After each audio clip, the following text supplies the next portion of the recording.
누가복음 22장 39절부터 46절까지 제가 읽습니다. 예수님께서 나가사 습관을 좇아 감람산에 가시매 제자들도 쫓았더니 그곳에 이르러 저희에게 이르시되 시험에 들지 않기를 기도하라 하시고 저희를 떠나 돌 던질 만큼 가서 무릎을 꿇고 기도하여 가라사대 아버지여 만일 아버지의 뜻이여든 이 잔을 내게서 옮기시옵소서.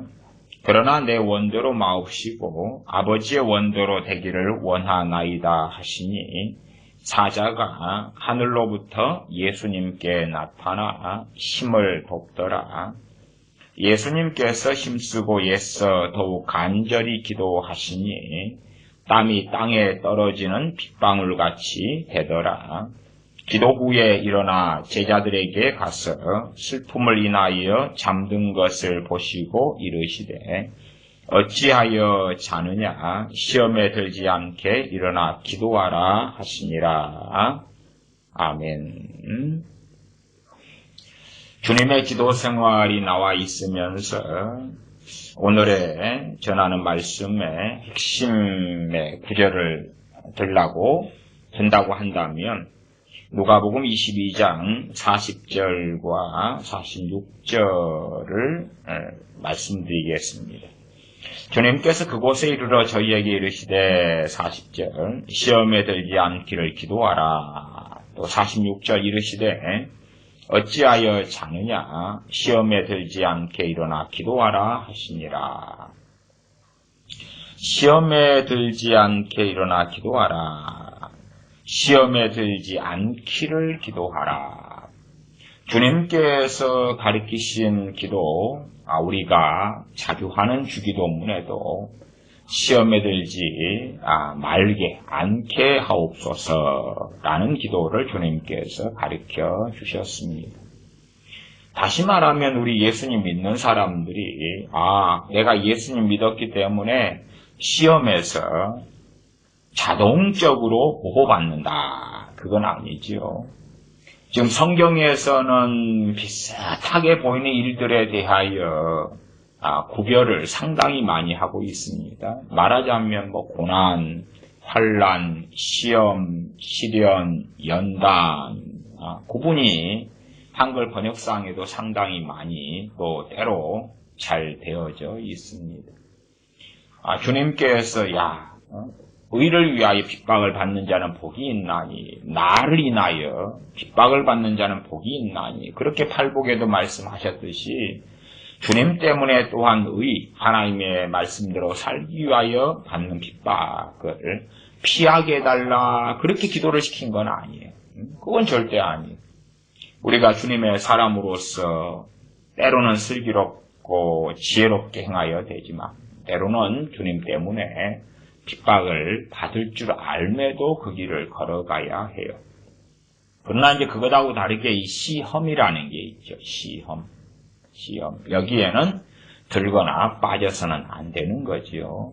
학생들이 학교에서 보는 또 대학생들이 학교에서 보는 중간고사, 기말고사라는 시험하고는 다르지요. 그런 시험은 정말 잘 공부했는가, 자격을 갖추었는가 하는 시험이고요. 여기에서의 시험은 겪지 않아야 될 것들을 이야기하죠. 비유하자면은 그런 것입니다. 교통사고 같은 것입니다. 교통사고 같은 것. 또 질병에 걸리는 것 같은 것이지요. 교통사고, 내가 교통사고가 났다.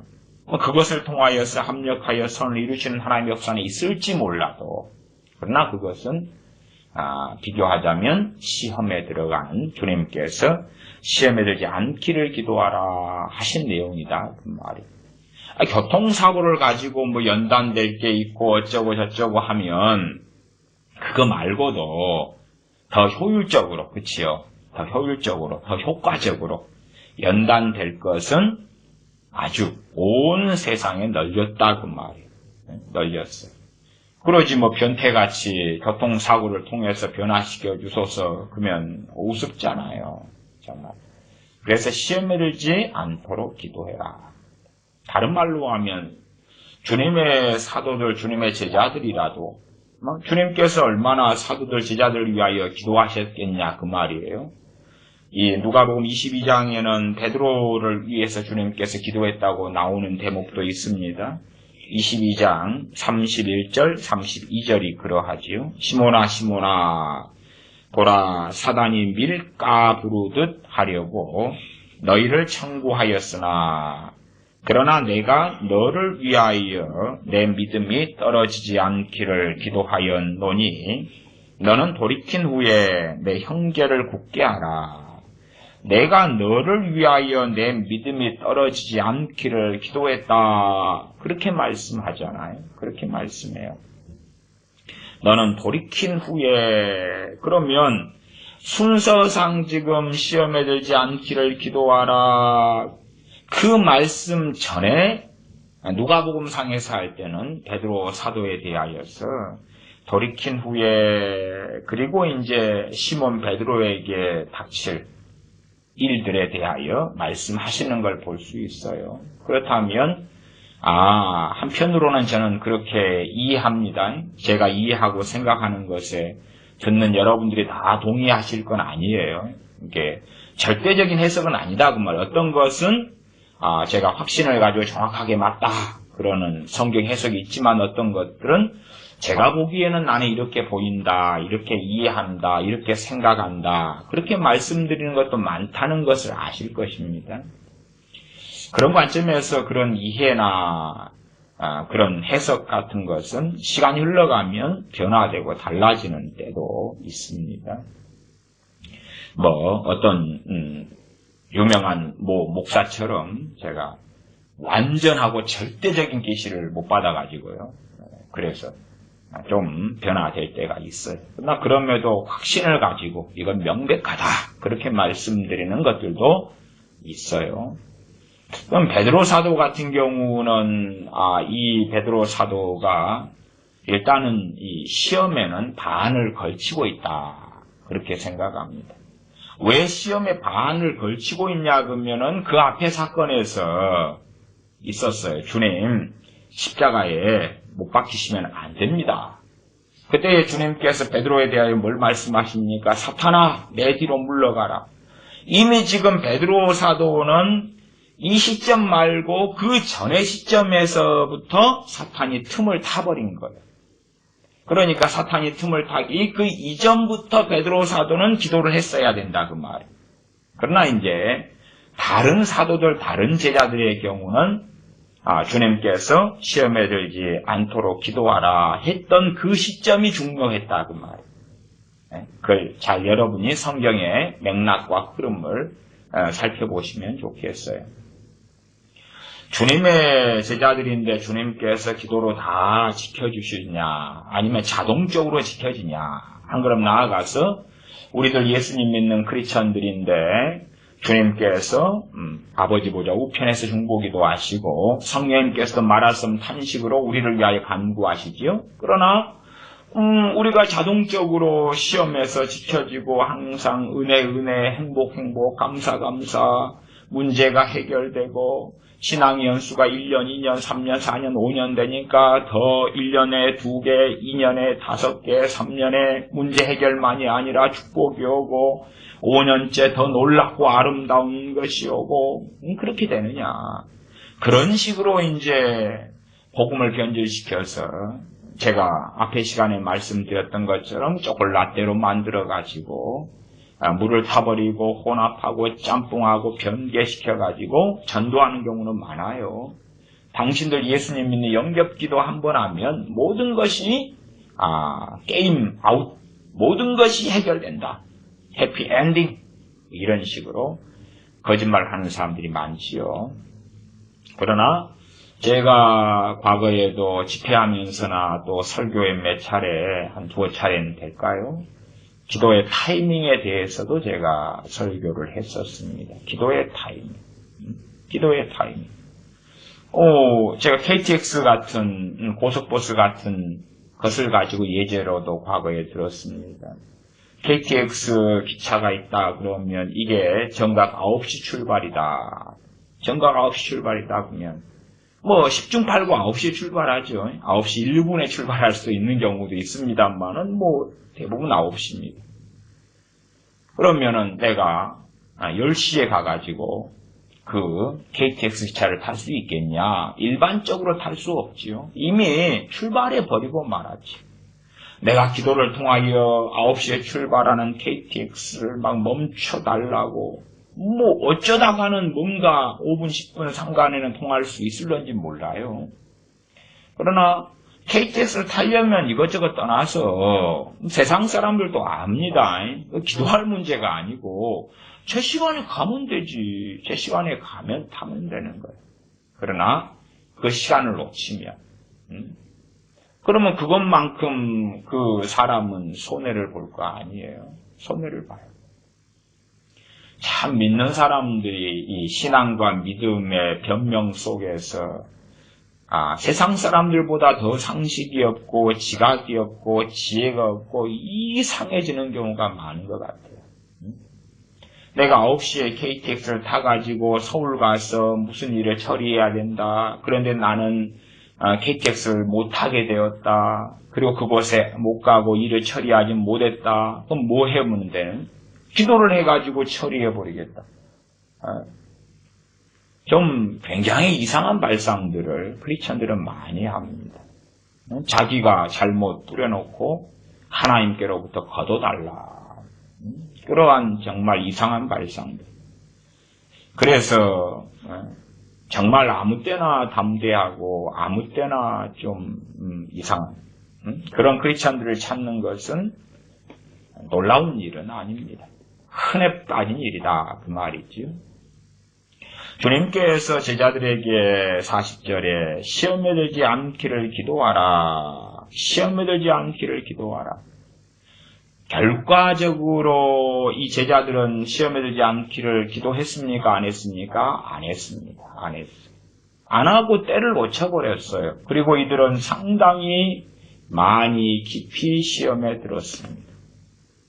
이것을 벗어나는데 얼만큼 시간이 걸렸는지 모르겠어요. 도마 같은 경우는 너무 심각하게 시험에 들어서 주님께서 찾아오셔서 내 옆구리에 손을 넣어보고 내 못자국을 만져보고 그렇게 하고 믿으라고 말씀하시기까지 하지요. 또한 주님께서 부활에 대하여 그렇게 말씀하셨어도 부활하신 주님에 대하여 믿지 않는 그런 사도들의 모습을 본다 그 말이에요. 한 걸음 나아가서 이들이 시험에 빠져서 자기들이 주님을 부인했고 도망갔고 했던 여러 등등의 일들이 있을 거고 그에 대한 자책과 정죄, 심지어 부활하신 주님을 만난 다음에도 제자들이 어떻게 해버립니까? 우리는 고기 잡으러 가겠노라. 그리고 가버리잖아요. 가버려요. 주님의 명령, 주님의 사도로서 부르심 다 자신의 정죄감, 자책감 등등 부활하신 주님 배웠고도 고기 잡으러 가겠노라. 그 자리까지 주님은 찾아오시잖아요.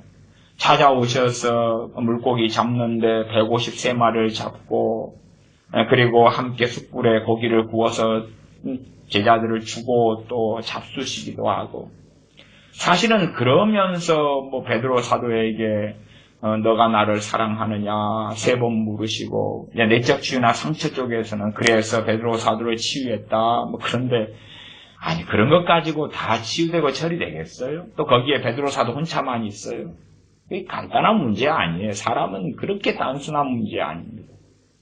그래서 사도들 주님의 제자들이 시험에 들지 않기를 기도하라. 누구 책임이에요? 자기들 책임이에요. 자기들 책임.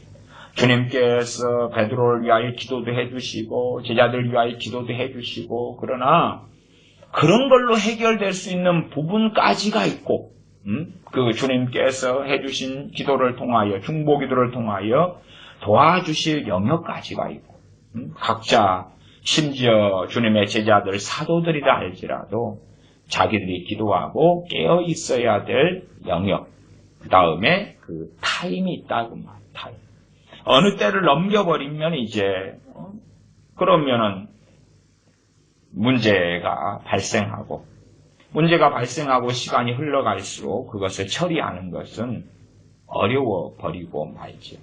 농사 짓는 분들은 알 것입니다. 농사 지을 때 잡초가 나는데 잡초가 초기에 날 때하고 방치하고 놔둬서 잡초 난 지가 몇 달이 됐을 때하고 처리하는 것이 어렵다고 말이에요. 어려워. 심지어는 잡초가 아주 커져 버렸어요. 그러면은 이 작물이 있고 작물하고 잡초가 비슷비슷한 크기가 돼 버렸다. 그리고 뽀짝 붙어 있다. 붙어있다 그럴 때 잡초를 뽑아버리면은 작물하고 뿌리가 얽혀 있어가지고 작물 뿌리도 들썩들썩 해버리고 하필이면 비가 좀 안 오게 되고 그러면 그 작물도 말라 죽어버려요. 그러니까 알곡과 가라지가 있으면 가라지를 그대로 두어라. 왜? 알곡까지도 해치게 될까봐 그대로 두어라. 잡초와 알곡과 가라지가 붙어 있으면 작물로 비유한다면 뿌리가 얽혀있고 뿌리가 붙어서 한꺼번에 나고 알곡을 잡초를 뽑다 보면 알곡까지도 해를 입히고 문제가 생겨버리는 경우가 흔하죠. 그러나 잡초가 이제 났다 아니면 잡초가 제대로 나지 않는 농업법을 알곡이 나기 전에 잘 시행한다면 잡초는 적게 나겠죠. 그래서 잡초를 많이 줄이려고 쟁기질도 하고 갈아엎잖아요. 한국의 농법 같은 경우는 잡초가 아주 많이 나기 때문에 거름상의 문제 또 밭에 공기가 들어가게 하는 문제 등등 미생물의 문제도 많이 있지만 잡초로 인하여 밭을 갈아엎어서 잡초가 말라 죽게 하고 뽑아내고 그렇게 하지. 그러면 제때에 쟁기질을 해야 되는 밭인데 안 하고 잡초 상태에서 씨앗을 심고 뿌렸다. 골치 아프죠. 골치 아파요. 나중에 이제 씨앗을 뿌리기 전에 잡초를 뽑으면 될걸. 잡초들 사이에 씨앗을 뿌려놓고 그러니까 이제 소위 채소라면 채소가 날 거 아니에요. 싹이 나고 그런데 그때 돼가지고 이제 잡초를 뽑는다 그러면 잡초 뿌리가 일반 좋은 채소 뿌리보다 더 깊을 거 아니에요. 더 오래됐으니까. 뽑으면 그냥 일반 채소 싹도 그 약한 뿌리도 그냥 뽑혀 나와 버리겠지요. 때가 있다 그 말이에요. 전도서 3장의 범사에 때가 있고 기한이 있나니 때가 있고 범사에 모든 일에 때가 있고 기한이 있다. 때가 있고 기한이 있다. 돌을 던질 때도 있고 걷어들일 때도 있고 사랑할 때도 있고 미워할 때도 있고 옷을 찢을 때가 있고 꿰맬 때가 있고 범사의 때가 있고 기한이 있다. 그래서 주님의 제자들에게 주님께서 누가복음 22장상에는 2번을 말씀하시는 것이 나와 있습니다. 시험에 들지 않기를 기도하라. 46절에는 어찌하여 자느냐. 시험에 들지 않게 일어나 기도하라. 어찌하여 자느냐. 시험에 들지 않게 일어나 기도하라. 왜 제자들이 잤냐 그러면 45절에 그 이유가 나왔습니다. 주님께서 기도 후에 일어나 제자들에게 가서 슬픔을 인하여 잠든 것을 보시고 누가 슬퍼서 잠이 들어요? 제자들이요. 그렇지 않아도 이 피곤한 주님의 복음을 전하는 사역과 함께 노숙을 밥 먹듯이 하고 다니며 많은 일들 가운데 피곤한 건 사실이에요. 그러나 막 신나고 재미있을 때는 피곤한 줄을 몰라요. 저도 어떨 때는 새벽 2시까지, 3시까지, 때로는 아침 6시까지 말씀을 가리키고 치유사역을 하고 축사를 하고 상담을 하고 그런데요. 이게 참 효과적이고 듣는 분들이 잘 깨닫고 알고 마귀가 떠나가고 병이 치유되고 이런 현장 속에 있을 때는 피곤한 줄을 몰라요. 너무 신나고 너무 재미나고 그러거든요. 또 옛날에 예를 들어 제가 벽돌 지는 일을 했을 때 벽돌을 짊어지고 이제 한 4층 이렇게 오르락 내리락 또 모래 질통을 짊어지고 오르락 내리락 했을 때에 어떨 때가 되면 피곤한 줄을 모르냐 그러면요. 주로 옛날 한 30년 전 이야기입니다. 그때는 그 3층에 벽돌을 지고 올라가는 것과 4층에 올라가는 것, 그러면 4층 한층 더 올라가면 일당을 5,000원을 더 줍니다. 근데 이제 주인이 좋은 사람이어가지고 한층 차인데 10,000원을 더 준다고 피곤한 줄은 몰라. 또 6시에 일이 끝나는데 오후 6시에 근데 한 2시간 더 일해달라. 그리고 심지어 하루치를 돈을 더 주겠다. 그러면은 안 피곤해. 피곤한 줄은 몰라. 신나거든요. 제자들은 주님께서 십자가에 달리시고 부활하신다는 말씀을 하시는데 제자들은 주님의 십자가에 달리시는 것, 주님의 고난받으시는 것만 주목합니다. 그리고 주님께서 부활하신다는 것에 대하여 믿지 않고 받아들이지 않습니다. 실제로 제자들은 주님과 함께하면서 주님께서 죽은 자를 살리시는 것, 또 가까이에는 나사로를 살리시는 것을 목격하고 목도합니다. 그럼에도 불구하고 주님께서 죽으시지만 부활하신다는 걸 말씀하셔도 죽으신다는 것만 잡혀가지고 슬픔 속에 빠져들어가 버립니다. 빠져들어가 버리니까 우리가 알잖아요. 낭만과 절망이 오면 잠이 오잖아요. 공부만 하면 잠 오는 사람들도 있어요. 학생들 공부만 하려면 잠이 와요. 왜 그러겠어요? 저는 그렇게 추측합니다. 그 사람 안에 돌아가는 뭐가 있어서 그래요. 뭐가 돌아가냐면 공부를 하면서 뭐가 돌아가요? 낭망이 돌아가요. 낭망. 나는 너무 모르는 게 많아. 안 돼. 공부를 많이 기존에 해온 사람이면 그 공부를 할 때에 아는 게 많으니까 신나고 재미날 거 아니에요. 그러나 공부를 많이 한 사람과 안 한 사람의 차이는 클 수밖에 없어요. 근데 공부를 많이 안 한 사람이 이제 공부를 시작하려는데 내용이 잘 이해가 안 되고 새로운 언어를 익힌다 그러면 그 언어가 마음에 안 들어와요. 그러니까 마음 안에 뭐가 움직여요? 낭망이 움직이고 절망이 움직이고 그러니까 지쳐버려요. 그냥 지쳐버려서 지치면 사람이 몸은 뭘 요구해요? 잠을 요구하죠. 잠을 요구해요.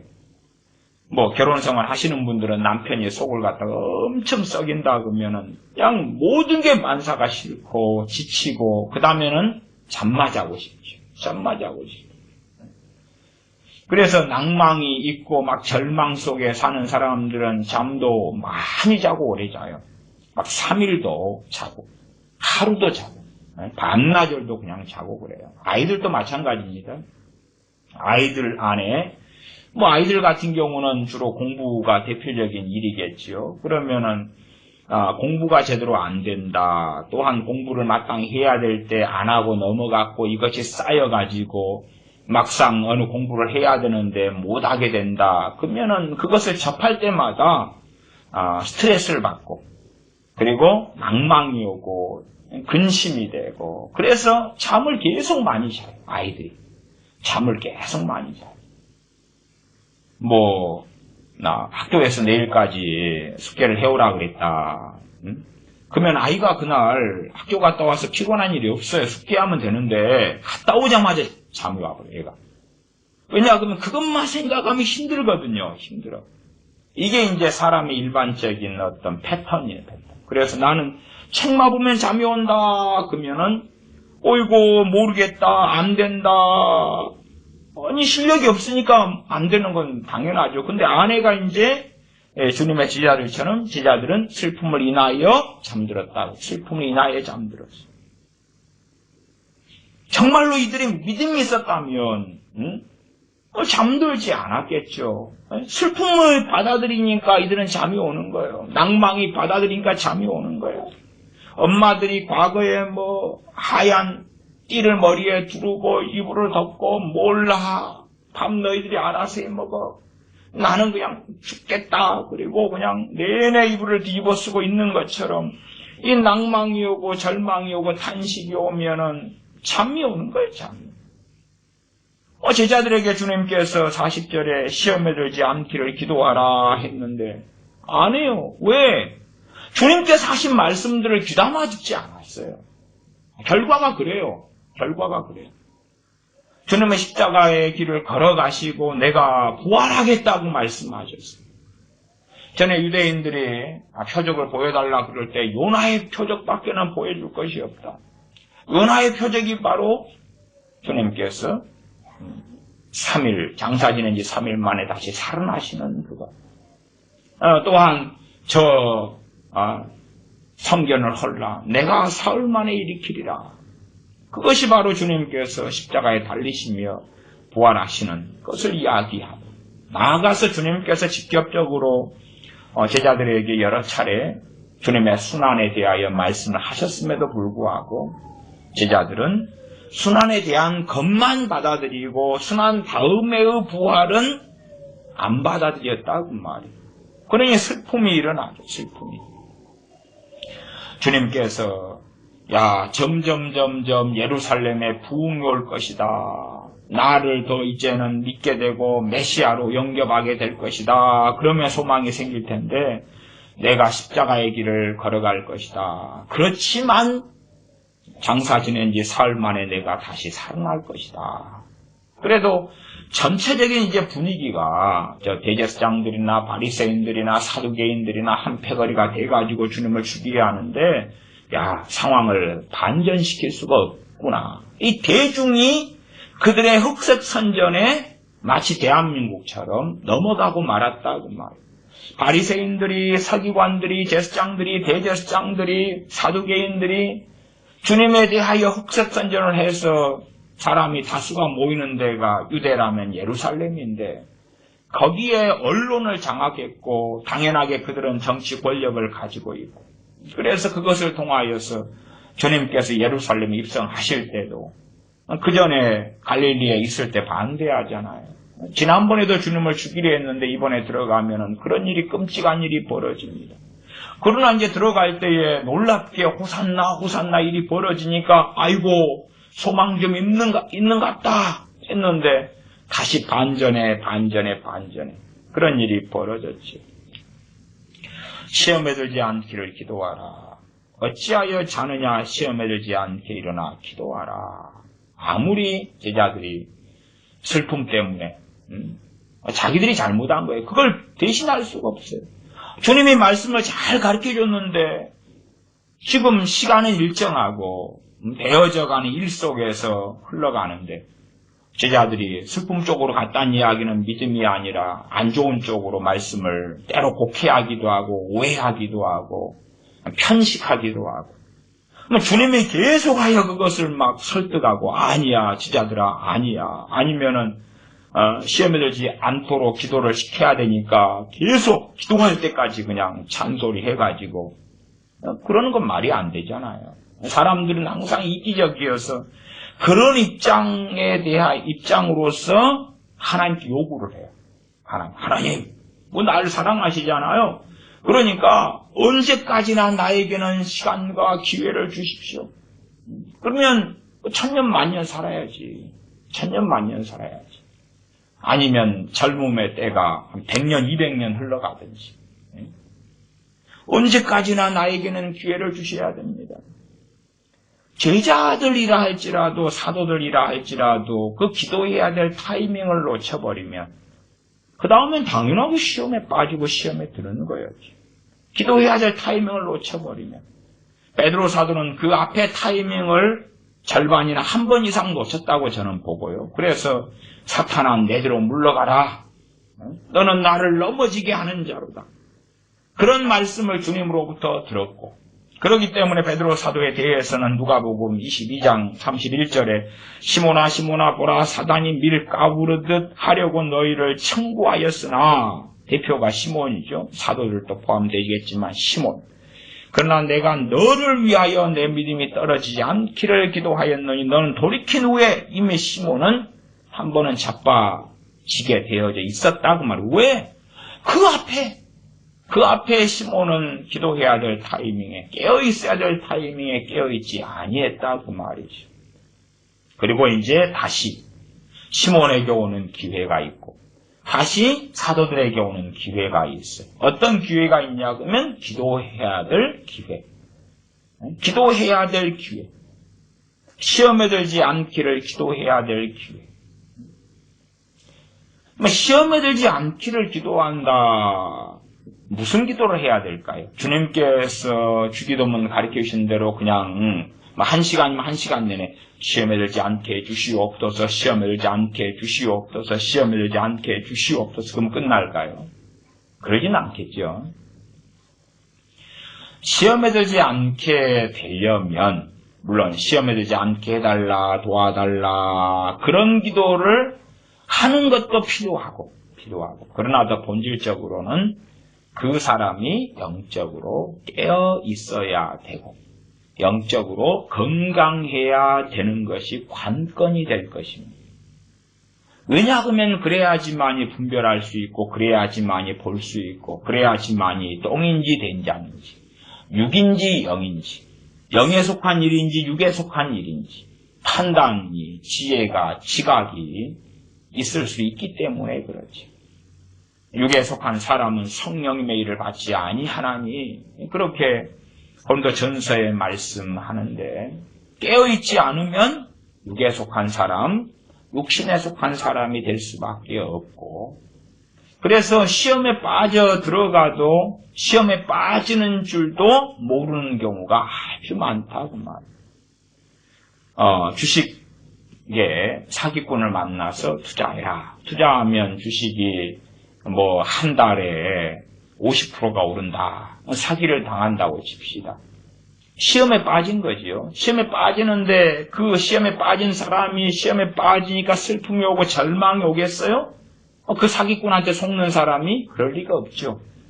소망이 생기고 기쁨이 생기고 너무나 좋고 이런 좋은 돈 버는 주식을 알려줘서 감사합니다. 사기꾼을 은인처럼 여기기도 할 거다 그 말이에요. 그러니까 그 사람은 자기가 시험에 빠지는 일에 들어갔음에도 불구하고 야 너무 좋아 너무 감사해. 왜냐하면 분별력을 상실하고 소경이 되거나 근시가 되거나 그런 육적인 상태에 빠져버렸기 때문에 그렇다 그 말이에요. 그래서 이 기도 생활의 핵심에는 어쨌든 무슨 내용을 기도해야 되느냐 이런 걸 넘어서서 그 기도를 통하여 그가 깨어있는 사람이 되는 것이 핵심이다. 깨어있는 사람. 39절로 돌아가 보겠습니다. 누가복음 22장 39절. 예수님께서 나가사 습관을 좇아 감람산에 가심에 제자들도 쫓아왔더니 습관을 좇아 감람산에 가셨다. 어떤 습관은 좋은 습관이고요. 어떤 습관은 별로 좋지 않은 습관도 있습니다. 주님께서는 기도하시는 습관을 가졌다. 이 습관을 요즘식으로 한다 그러면 비유상 제가 든다면 취미생활 또 상당한 비유가 될 수 있다. 저는 그렇게 생각합니다. 예를 들어서 낚시를 정말 좋아한다. 항상 뭐가 있어요? 낚시가 있어요. 낚시 좋아하는 남자들. 저도 바닷가에서 고향이고 살아왔기 때문에 제 이웃에 사시는 분도 낚시 좋아하는 아저씨가 있어요. 저도 낚시 좋아하지만은 낚시가 항상 머릿속에 맴돌거나 마음에 맴돌거나 그러진 않아요. 그래서 낚시도 입에서는 어쩌다가 낚시 이야기를 꺼내는 것 같지만 실제로는 그렇게 많이 다니진 않아요. 근데 대신에 이제 생활 낚시, 고등어가 매일 잘 잡힌다. 그럼 그때는 이제 한참 가서 많이 잡아요. 왜냐하면 먹을 수 있으니까. 한 번 가서 100마리 고등어, 200마리 고등어 잡아올 수 있으니까. 그럴 때는 이제 소득이 있으니까 가지만은 소득이 없으면은 낚시에 대한 흥미가 떨어져요. 어떨 때는 슬프다니까요. 왜냐하면 3,000원짜리 청개비 지렁이를 샀는데 고기가 3,000원어치를 투자해가지고 조그만 잔챙이 한 2마리 잡았어요. 그리고 이제 낚싯대를 가지고 수산시장을 지나서 집에 오는데 수산시장에가 3,000원이면 이 고기가 한 3마리를 판다는 거예요. 나는 3,000원을 투자해가지고 쬐깐한 거 2마리 잡았는데 그러면 슬프잖아요.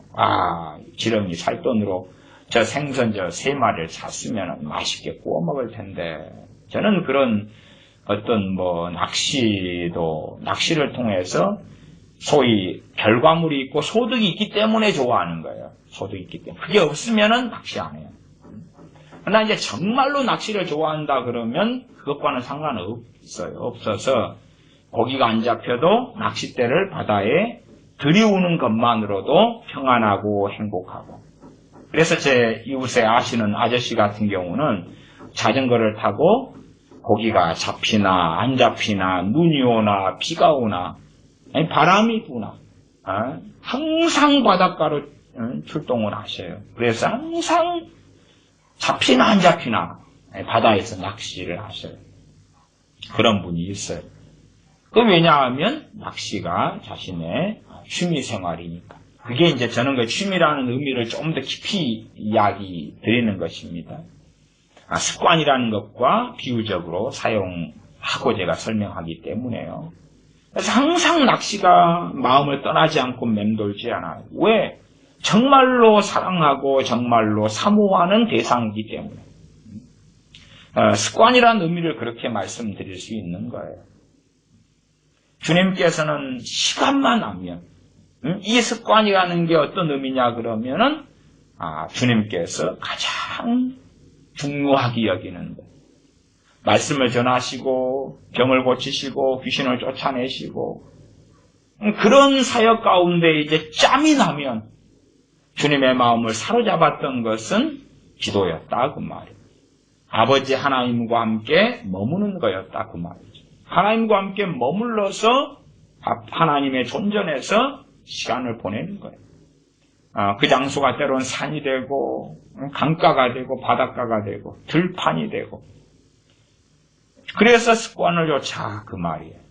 대부분 우리들이 기도할 때 습관적인 기도를 하잖아요. 습관적인 기도. 그것하고는 전혀 다른 이야기입니다. 습관적인 기도는 그냥 마음에도 없는 기도를 중언부언하는 것처럼 막 하는 거예요. 그런 것을 이야기하는 건 아니에요. 그런 쪽의 습관이라는 단어는 별로 좋지 않아요. 우리가 사람들이 있는 데서 혼자서는 막 코딱지를 파고 하는 습관이 있다 그래도 사람들 앞에서 막 코딱지 뒤집고 파가지고 막 탁 튕기고 그러면 그렇잖아요. 그런 습관은. 습관이라는 게 다 좋은 게 아니죠. 주님께서는 정말 몸에 배이고 그리고 간절히 사모하는 것. 그것이 하나님 아버지 앞에서 시간을 보내는 거였다. 그 습관이죠. 사실은 제자들은 그런 부분이 상당히 부족했다. 그렇게 말씀드릴 수 있어요. 우리처럼 상당히 부족한 거예요. 우리의 대다수는 문제가 생기면 어려움이 생기면 그러면은 기도하는 경향을 가져요. 그런데 이제 문제 생기고 어려움 생기고 기도하는데 대부분은 해결 안 됩니다. 좀 죄송스러운 이야기. 죄송스러운 이야기. 왜냐하면 하나님과의 깨어있는 믿음, 신앙, 관계가 본질이고 제고 중요해요. 그런 사람들이 어려움이 생길 때 응답을 받아요. 근데 이제 상관없이 평상시에 기도 생활하지 않는 사람들이 스스로 이상한 착각 속에 들어가가지고 나는 믿음이 좋아. 나는 문제없이 하나님을 섬기고 있어. 그런데 문제가 생겨버렸네? 기도가 하면 되지. 다고 이걸 해결해 주세요. 해결해 주세요. 해결해 주세요. 해결이 안 돼요. 1년 기도하고 심지어 3년 기도해도 해결이 안 돼요. 왜 그럴까? 나는 지금 계속 해결해 달라 하는데. 하나님께서는 중심을 감찰하시잖아요. 쟤는 저 문제 없었으면 이런 기도도 할 애가 아니야. 자기 삶이 평안해요. 기도할 사람이 아니야. 손에 돈이 있어. 문제가 없어. 기도 안 하지. 왜? 중심 안에, 심령 안에 하나님은 없으니까. 하나님은 없어. 다시 말하면 하나님 중심, 주님 중심이 아니에요. 아니고 그냥 평안하고 무난할 때는 기도 생활 안 해요. 그래서 우리가 기도 생활 할 때에 우리 자신을 최소한 비추어 보려면 내가 평안할 때 나는 기도하는 사람인가? 평안할 때 기도하는 사람일 뿐만 아니라 기도가 정말 가장 중요한가? 가장 중요한가? 당연하게 우리에게는 기도와 말씀이 가장 중요하지요. 그 순서는 기도가 먼저다, 말씀이 먼저다, 이렇게 어떻게 할 수 없는 거예요. 할 수 없어요. 할 수 없어요. 그래도 저는 이제 기도와 말씀에서 순서를 제가 굳이 정한다면 저는 말씀보다 기도가 먼저라고 봅니다. 원래 그런 것은 우문이에요, 우문. 어리석은 질문인데 엄마가 좋냐, 아빠가 좋냐, 뭐 이런 것처럼. 그러나 이제 말씀이라는 게 내가 깨어 있어야지만이 성령의 역사하심이 있고 말씀을 깨닫게 되고 성경 읽을 때도 깨닫고 성령의 도우심이 있고 그래요. 근데 내가 깨어 있지 않은 사람이 돼가지고 성경을 열심히 본다 그러면 정말 잘못 보게 되면 이단 사이비가 나오고 신천지가 나오고 여호와의 증인이 나오는 거예요. 그리고 좀 이제 낫다 그러면 혼자서 망상을 하는 거지. 어떤 망상이 큰 극단적인 실수는 아닌 그냥 이래도 흥 저래도 흥 그러한 성경 해석을 하는 망상이 나타난다 그 말이에요. 그래서 저는 그런 면에 있어서 우리 그리스도인의 삶에서 기도와 말씀이 생명 같은데 생명 같은 속에서는 그래도 기도가 먼저. 그러나 기도가 먼저라고 말씀드렸지 기도가 말씀을 대체할 수 있다.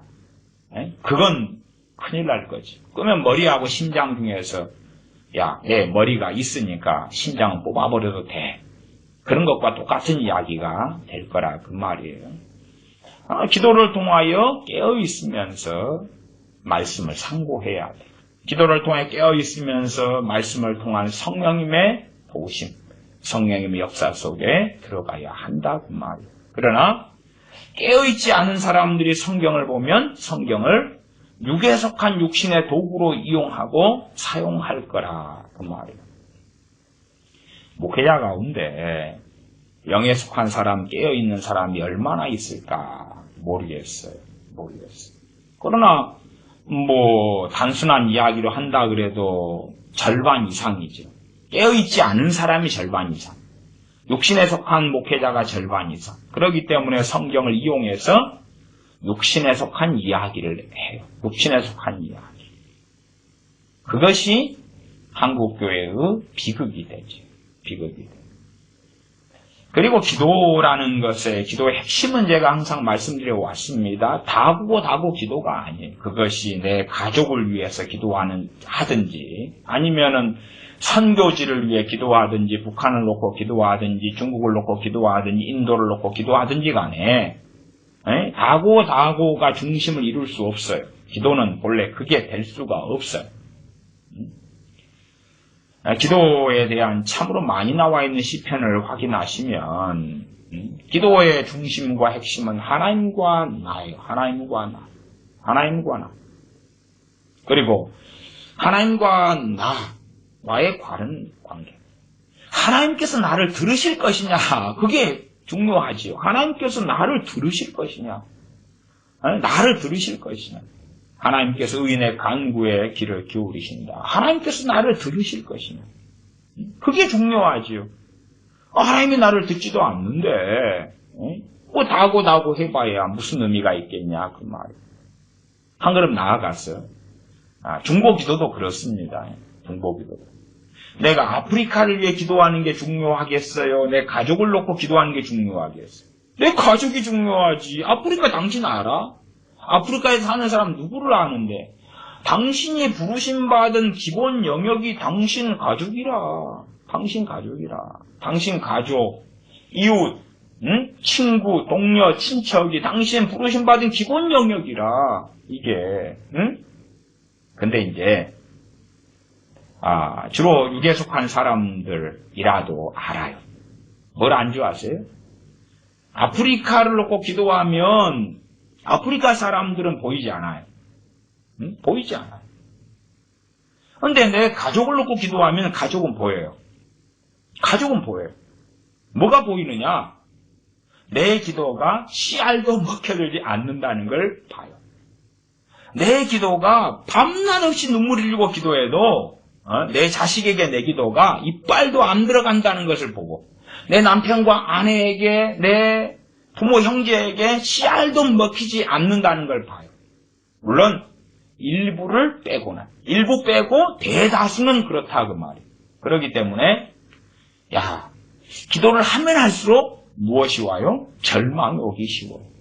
소망이 사라지기 쉬워요. 보니까 하루에 1시간씩 소위 이상한 남편이라고 칩시다. 남편을 위해서 하루 1시간씩 기도해요. 1시간씩. 근데 하나도 변화가 없거나 심지어는 더 못돼 처먹어져요. 더 나빠져요. 그러니까 절망이 들어오잖아요. 절망이 들어와요. 그래서 잘못된 기도를 가리키는 사람들이요. 방향을 어떻게 터나냐면요. 사람들을 미혹하고 속이려고 성교지를 위해 기도하라는 거예요. 그러면 하나님께서 당신 가족을 위한 기도를 들어준다. 이 장난을 쳐요. 아니면 심지어는 당신의 가족이 변화되지 않아도 당신의 선교주를 위해 기도하면 거기에서 500명, 1000명이 구원받고 회개하고 그래서 그에 대한 상급을 주님 앞에 섰을 때 당신은 받는다. 아니, 아프리카를 놓고 기도하면 아프리카 우간다다 그럽시다. 에티오피아라 그럽시다. 그 사람들 모르잖아요. 모르는데 내가 진짜 사랑을 할 수 있어요? 아니요. 진짜 사랑을 하기 어려워요. 사람이 모르는데 그냥 땅을 사랑할 거예요? 그냥 공허한 사랑이에요. 우간다에 우리가 난민 지원 자금을 보낼 수도 있고 후원금을 보낼 수도 있는데 그 대상을 정확히 알기 어려워요. 저희 교회에서도 오랫동안 어디였더라 여러 나라의 아이들을 후원한 적이 있어요. 그래서 그 아이 한 명당 얼마씩 해서 그 국제 구호단체를 통해서 돈을 보내서 아이들을 10몇 명인가 오래돼서 기억도 잘 안 나네요. 몇 년을 후원했어요. 그 아이들의 사진을 보내요. 사진을 보내와요. 이제 이 아이를 당신이 후원하고 있습니다.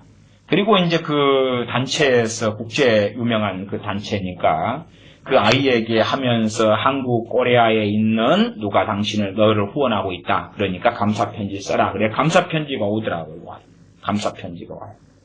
그래가지고 이제 영어 같은 걸로 아니면 그 감사편지가 그렇게 한다 그러더라고요. 국제 구호단체 같은 거 시스템이 잘 돼가지고 그 나라 말로 적어가지고 주면 그 나라 그때 올 때도 그랬어요. 그 나라 말이 있고 그 다음에 번역을 해가지고 2장이 같이 와요. 그래서 그것을 이제 이렇게 딱 교회에서 할 경우에는 교회에서 이렇게 전시를 했어요. 왜? 제 개인이 하는 것은 상관없는데 교회가 하는 경우는 그 아이 얼굴, 몇 살, 어느 학교에 들어갔고 애가 보낸 편지들을 이렇게 진열을 하고. 그러나 그 정도 가지고도 내가 그 아이를 정말 사랑하게 된다? 편지 한 통, 2통 받고? 그것도 그냥 형식적인 편지일 거 아니에요. 전화통화 하는 것도 아니고, 명절 때 좀 얼굴 좀 보거나 가까이 자랐던 사촌도 아니고, 친인척도 아니고, 아니면 내가 사랑해서 낳은 내 자식도 아니고. 그러니까, 모르는 사람을 위해 기도한다? 필리핀을 놓고 기도한다? 북한을 놓고 기도한다? 당신 북한 사람들 누구 아는데? 하지 말란 이야기가 아니고, 우리가 객관적이 돼가지고 정말 내가 사랑하는 사람들, 가족 아니에요? 가족. 정말 내가 사랑하는 사람들, 가족. 아니면 교회에서 정말 사랑하는 함께 형제된 교인들이 있을 거고 교우들이 있을 거고 친척도 다 사랑하지는 않지요. 누구는 만나면 시기 질투하고 험담하고 이런 친척이 있으면 아니야 보기 싫은데 안 봤으면 좋겠는데 그러나 정이 가고 사랑이 가고 또 어떤 가정은 며느리와 시어머니가 굉장히 사랑이 있는 그런 가정도 있어요. 그러면은 며느리가 시어머니를 정말 사랑하면 위에서 기도하잖아요. 그러면 그러한 기도가 사실은 가장 강렬한 기도에 속할 수밖에 없다고 말이에요. 근데 그것은 결과를 눈에 확인할 수가 있어요. 대부분의 결과는 씨알도 먹히지 않더라. 이빨도 안 들어가더라. 기도를 날마다 그렇게 열심히 하는데 효력이 없더라. 그런 것을 확인할 수밖에 없어요. 그러나 이제 어쨌든 똑같이 부모 형제를 위해 기도하는데요. 제 생각에는 열이 하나나 이런 사람들이 효과를 봐요. 기도를 하고 효과를 봐요. 효과를 봐요. 그래서 똑같이 부모 형제를 위해서 기도하는데도 기도가 다 같은 기도가 아니에요. 효과를 봐요. 효과를 보는 것 중에 하나는 전도서 3장으로 한다면 범사에 때가 있고 기한이 있다. 그 부모 형제가 기도가 필요할 때 타이밍을 놓치지 않는 거죠. 성령님으로 기도하며라고 이야기했다. 타이밍을 놓치지 않는 거예요. 고구마를 삶으면 인자 앉혀놓고 젓가락을 가지고 찔러봐요. 익었어요? 안 익었어요? 안 익었어요. 그래가지고 꺼내 먹으려고 하면 뭘라고 삶으려고 그래, 센 고구마인데. 타이밍이라는 게 있다고 말이야, 타이밍. 옥수수를 삶으면 잘 익어서 이제 먹으면 맛있잖아요. 그러나 그냥 이게 익지도 않은 이 생옥수수, 반은 익은 것 같고 반은 안 그런 것 같은 것을 먹으려면 그거 어떻게 먹어요? 버릴 수밖에 없지. 그런 것처럼 가족, 형제, 부모를 위해 기도는 타이밍이 최고 중요하고, 타이밍이 최고 중요해요. 타이밍. 또 한 걸음 나아갔어요. 똑같이 그들의 영혼을 놓고 기도한다 해도 어떤 기도 제목을 할 것인가가 또한 중요해요. 정확히 정답이 있는 기도 제목은 없어요. 저한테, 목사님, 그러면 내 자식을 놓고 기도하는데 정확하게 어떻게 해야 될지 기도 제목을 정확히 알려주시면 내가 내 자식을 위해서 해가지고 효과를 보겠어요. 그런 게 없어요. 그 질문은 당신들께서 성령님께 하셔야 돼요. 성령님이 인도하심으로 적시적소에 기도해야 돼요. 그러니까 우리가 최소한 내 가족을 놓고 기도할 때 사람들이 생각하는 건 그렇단 말이에요. 실제로 이제 뭐라고 이야기해도요. 가족을 놓고 위한 기도에서 저는 그렇게 생각합니다. 제 경험상 가족의 복지하고 가족의 영혼이 있다 그러면 가족의 영혼은 덤이고 가족의 복지가 더 중요한 거예요. 대부분의 사람들은 그래요. 생각해 보세요. 내 자식이 예수님 안 믿어요. 몸이 아파요. 그러면은 자식의 영혼을 놓고 기도해요? 병을 놓고 기도해요? 병을 놓고 기도하잖아요. 그러니까 증명해버리는 거예요. 자식의 영혼이 덜 중요하고 자식의 복지, 건강. 아니면 내 자식이 안 믿는 애예요. 직장을 들어가야 되겠어요. 직장을 못 구하고 있어요. 그러면 이제 내가 크리스찬인 엄마로서는 자식의 영혼을 놓고 기도해요? 직장을 놓고 기도해요? 직장이지. 이상하지 않아요? 증명을 해버리는 거예요, 결국은. 그 사랑이 주님 안에서의 사랑이 아니라 육적인 사랑이라는 걸 항상 증명해요. 소위 말하면, 주님이 시험 볼 때 항상 떨어지는 거예요. 그러면, 내 자식을, 내 가족, 부모, 형제를 구원해 주시옵소서 해봐야 하나님을 조롱하는 거예요. 말하자면, 내 자식이 문제가 없어요. 착해요. 문제가 없어요. 좋은 직장에 들어갔어요. 그리고 결혼을 해서 잘 살아요. 돈도 잘 벌어요. 문제가 없어요. 그러면 자식 영혼을 위해서 한 번씩 기도해 주겠지. 다 잘 됐는데 예수님만 안 믿어. 그러겠죠? 그래서 정말 내 자식의 영혼이 중요해. 그럴 게 같은데 자식이 그냥 결혼하고 산 지 2년 만에 이혼한다네. 그때부터는 뭘 놓고 기도해요? 영원이에요. 아이고, 이게 부부간의 관계가 좋아져가지고 이혼하지 않고 행복하게 살게 해주세요. 바꾸지 않겠어요? 갑자기 내 자식이 어쩌다가 평안하게 잘 살 때 구원받게 해주세요. 그러다가 내 자식 갑자기 암이라네. 그러면 영혼을 놓고 기도하던 거 쏙 들어가죠. 암이라네. 하나님, 암을 치료해 주시옵소서. 바뀌잖아요. 이미 뱃속에가 하나님은 중심을 감찰하셔요. 너희는 스스로 속이지 말라. 우리는 스스로 속여요. 익숙해요. 나는 내 사랑하는 가족, 부모, 형제, 영혼이 중요합니다. 구원받는 게 제일 중요해요. 아니, 닥쳐보라 그 말이에요. 증명을 해보라 그 말이에요. 증명을 해봐. 더군다나 내 형제가 병들었어요.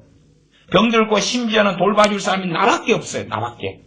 내가 그래서 또 뭐 좀 받아내고 해야 돼요. 안 믿는 내 육신의 형제에 대하여. 그러면 더 건강하게 해달라고 매달리겠지. 왜? 내가 불편한데, 내가 힘든데, 내가 돈이 들어가는데. 사실은 그래서 많은 크리스천들에게요, 사람의 영혼의 구원이란 믿음의 결국고 영혼의 구원을 얻음이라 별 가치가 없는 것을 목회자인 저는 자주 확인해요. 그냥 자주 확인해요. 그러나 많은 크리스천들은 아니라고 오리발을 내밀더라고. 오리발 내밀어 봐. 당신들한테 육신에 해야 되는 일이 벌어지면 당신에게 직접적으로 당신의 시어머니의 질병이 당신에게 피해와 손해를 끼친다면, 당신이 시어머니 병수발해야 되고, 당신의 자유를 잃고, 당신의 돈을 잃어가고, 그래도 당신이 시어머니 영혼이 중요하겠냐 그 말은. 그래서 주객이 대부분의 사람들에게는 바뀌어져 있습니다. 그러나 이제 아프리카다. 아프리카 우간다. 몰라요 사람들.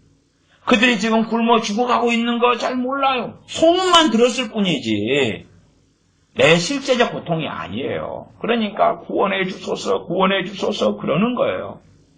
그리고 어떤 환상에 빠져요. 우간다를 위해 기도하든지 아니면은 이디오피아를 위해 기도하든지는 알아서 하시라 그 말이에요.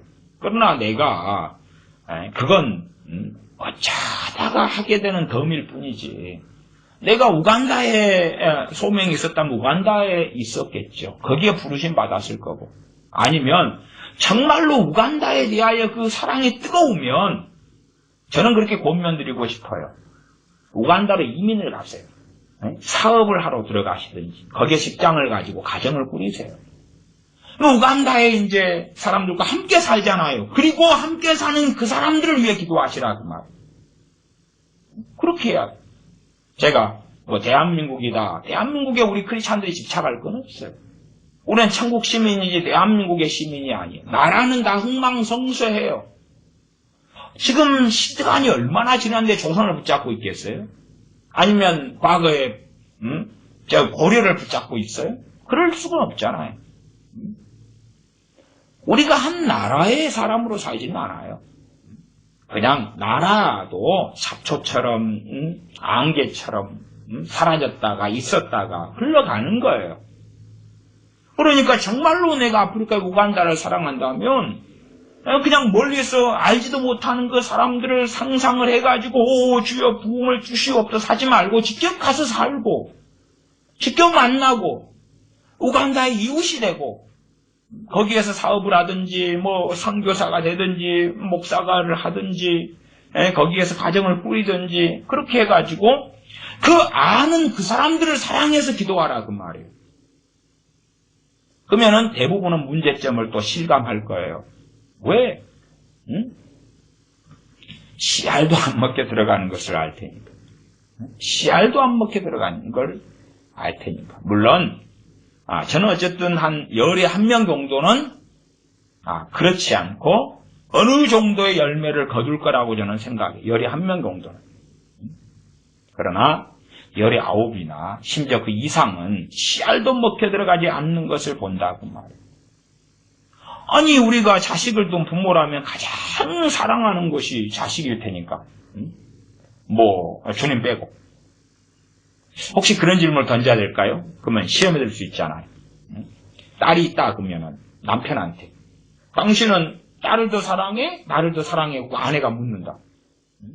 또 아들이 있다. 그럼 남편이 아내한테 당신은 아들을 더 사랑해? 나를 더 사랑해? 그러면은 이게 나이 비례해서 답이 바뀌어질걸요. 나이가 들어갈수록 자식이지. 니하고는 뭐 사인 한번 하면 30년 살았어도 남남이지만은 자식은 뭐 계속 가는데 뭐 그럴 수도 있어요. 나이가 들어갈수록 당신이 아니라 자식이지. 물론 지혜로운 사람은 자식은 또 나오면 되지만 당신은 한 명밖에 없잖아. 이제 이렇게 굉장히 지혜로운 사람, 그 사람. 네, 그런 질문을 물으면 서로 이제 시험에 빠질 수는 있어요. 아니, 정말 사랑하는 자식이다. 날마다 그냥 눈물을 흘리며 기도한다. 그런 걸 시험을 해보라 그 말이에요. 한 달을 시험해보고 1년을 시험해보라 그 말이에요. 나 성경에서는 자식에 대해서는 말씀을 가르쳐라고 이야기해요. 가르쳐라. 말씀을 가르쳐라. 거기에 기도가 돕는 것인데 빼버리면 자동차를 기름을 넣어가지고 자동차가 이제 운행에 가잖아요. 근데 자동차 엔진을 뽑아버리고 기름만 넣으세요. 기름만. 그 다음에 자동차 출발하자. 출발을 어떻게 해? 기름 넣어도 엔진 없는 자동차는 밀고 가야지. 엔진이 없는데 어떻게 가겠어요? 그런 일을 하는 거예요. 그냥 기름만 잔뜩 주의를 하는데 자동차 엔진이 없어요. 엔진은 다 도둑놈이 뽑아가 버렸어요. 근데 기름 넣는다고 무슨 효과가 있겠냐 그 말이에요. 그래서 사람들의 기도라는 것이 참 갈수록 희한해져 가고 있어요. 그럼에도 기도는 중요한데 우리의 기도에서 가장 중요한 건 기도를 통해서 내가 깨어있는 거예요. 그게 일수입니다.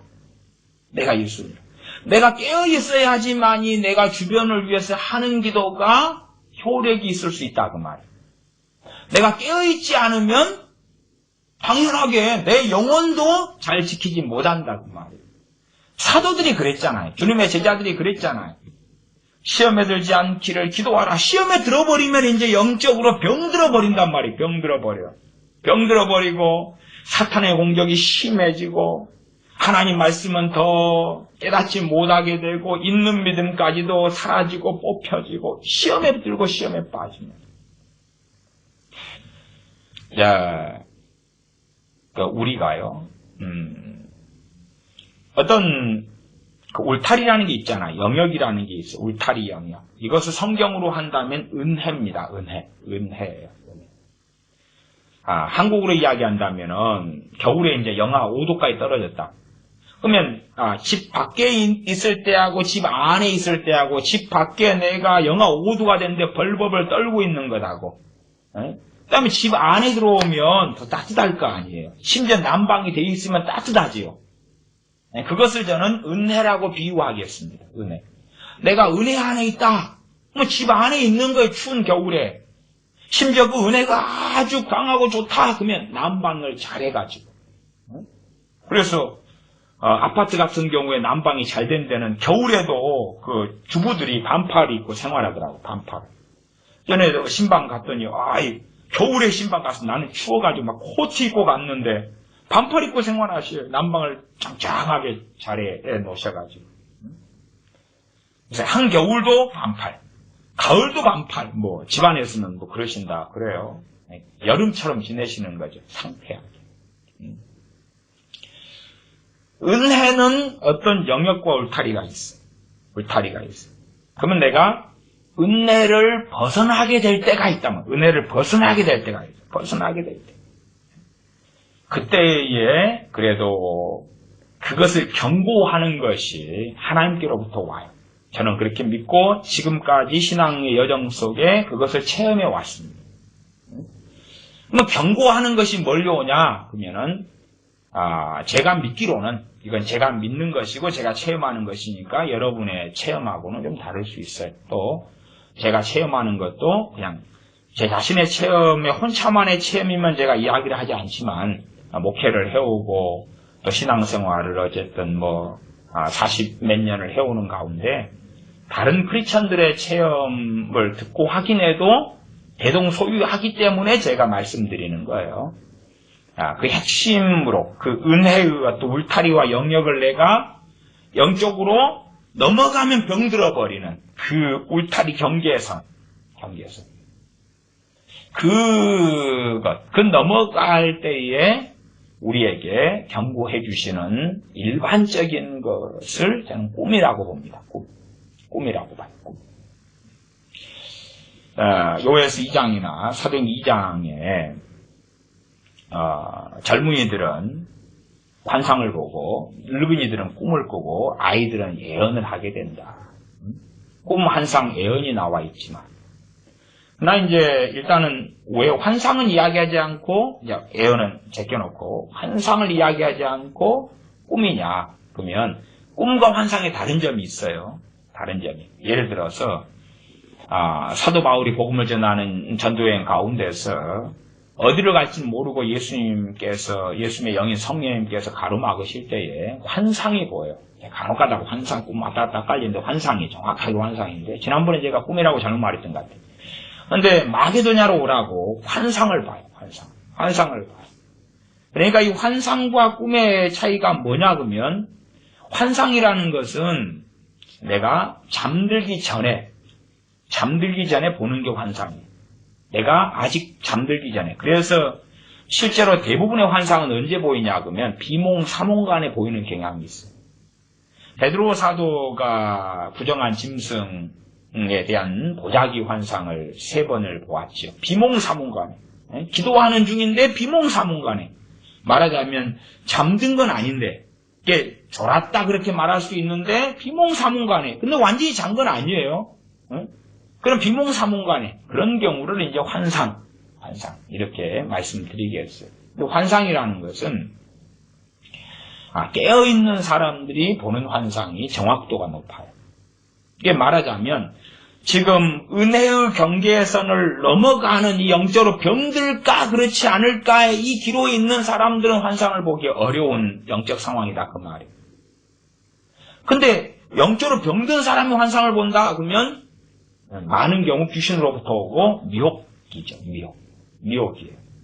그 다음에 이제 영적으로 병들어보는 사람이 꿈을 꾼다 그러면 예외는 있겠지만 대부분은 그것도 그 꿈에도 귀신과 마귀가 관여하고 있다. 그렇게 말씀드릴 수밖에 없어요.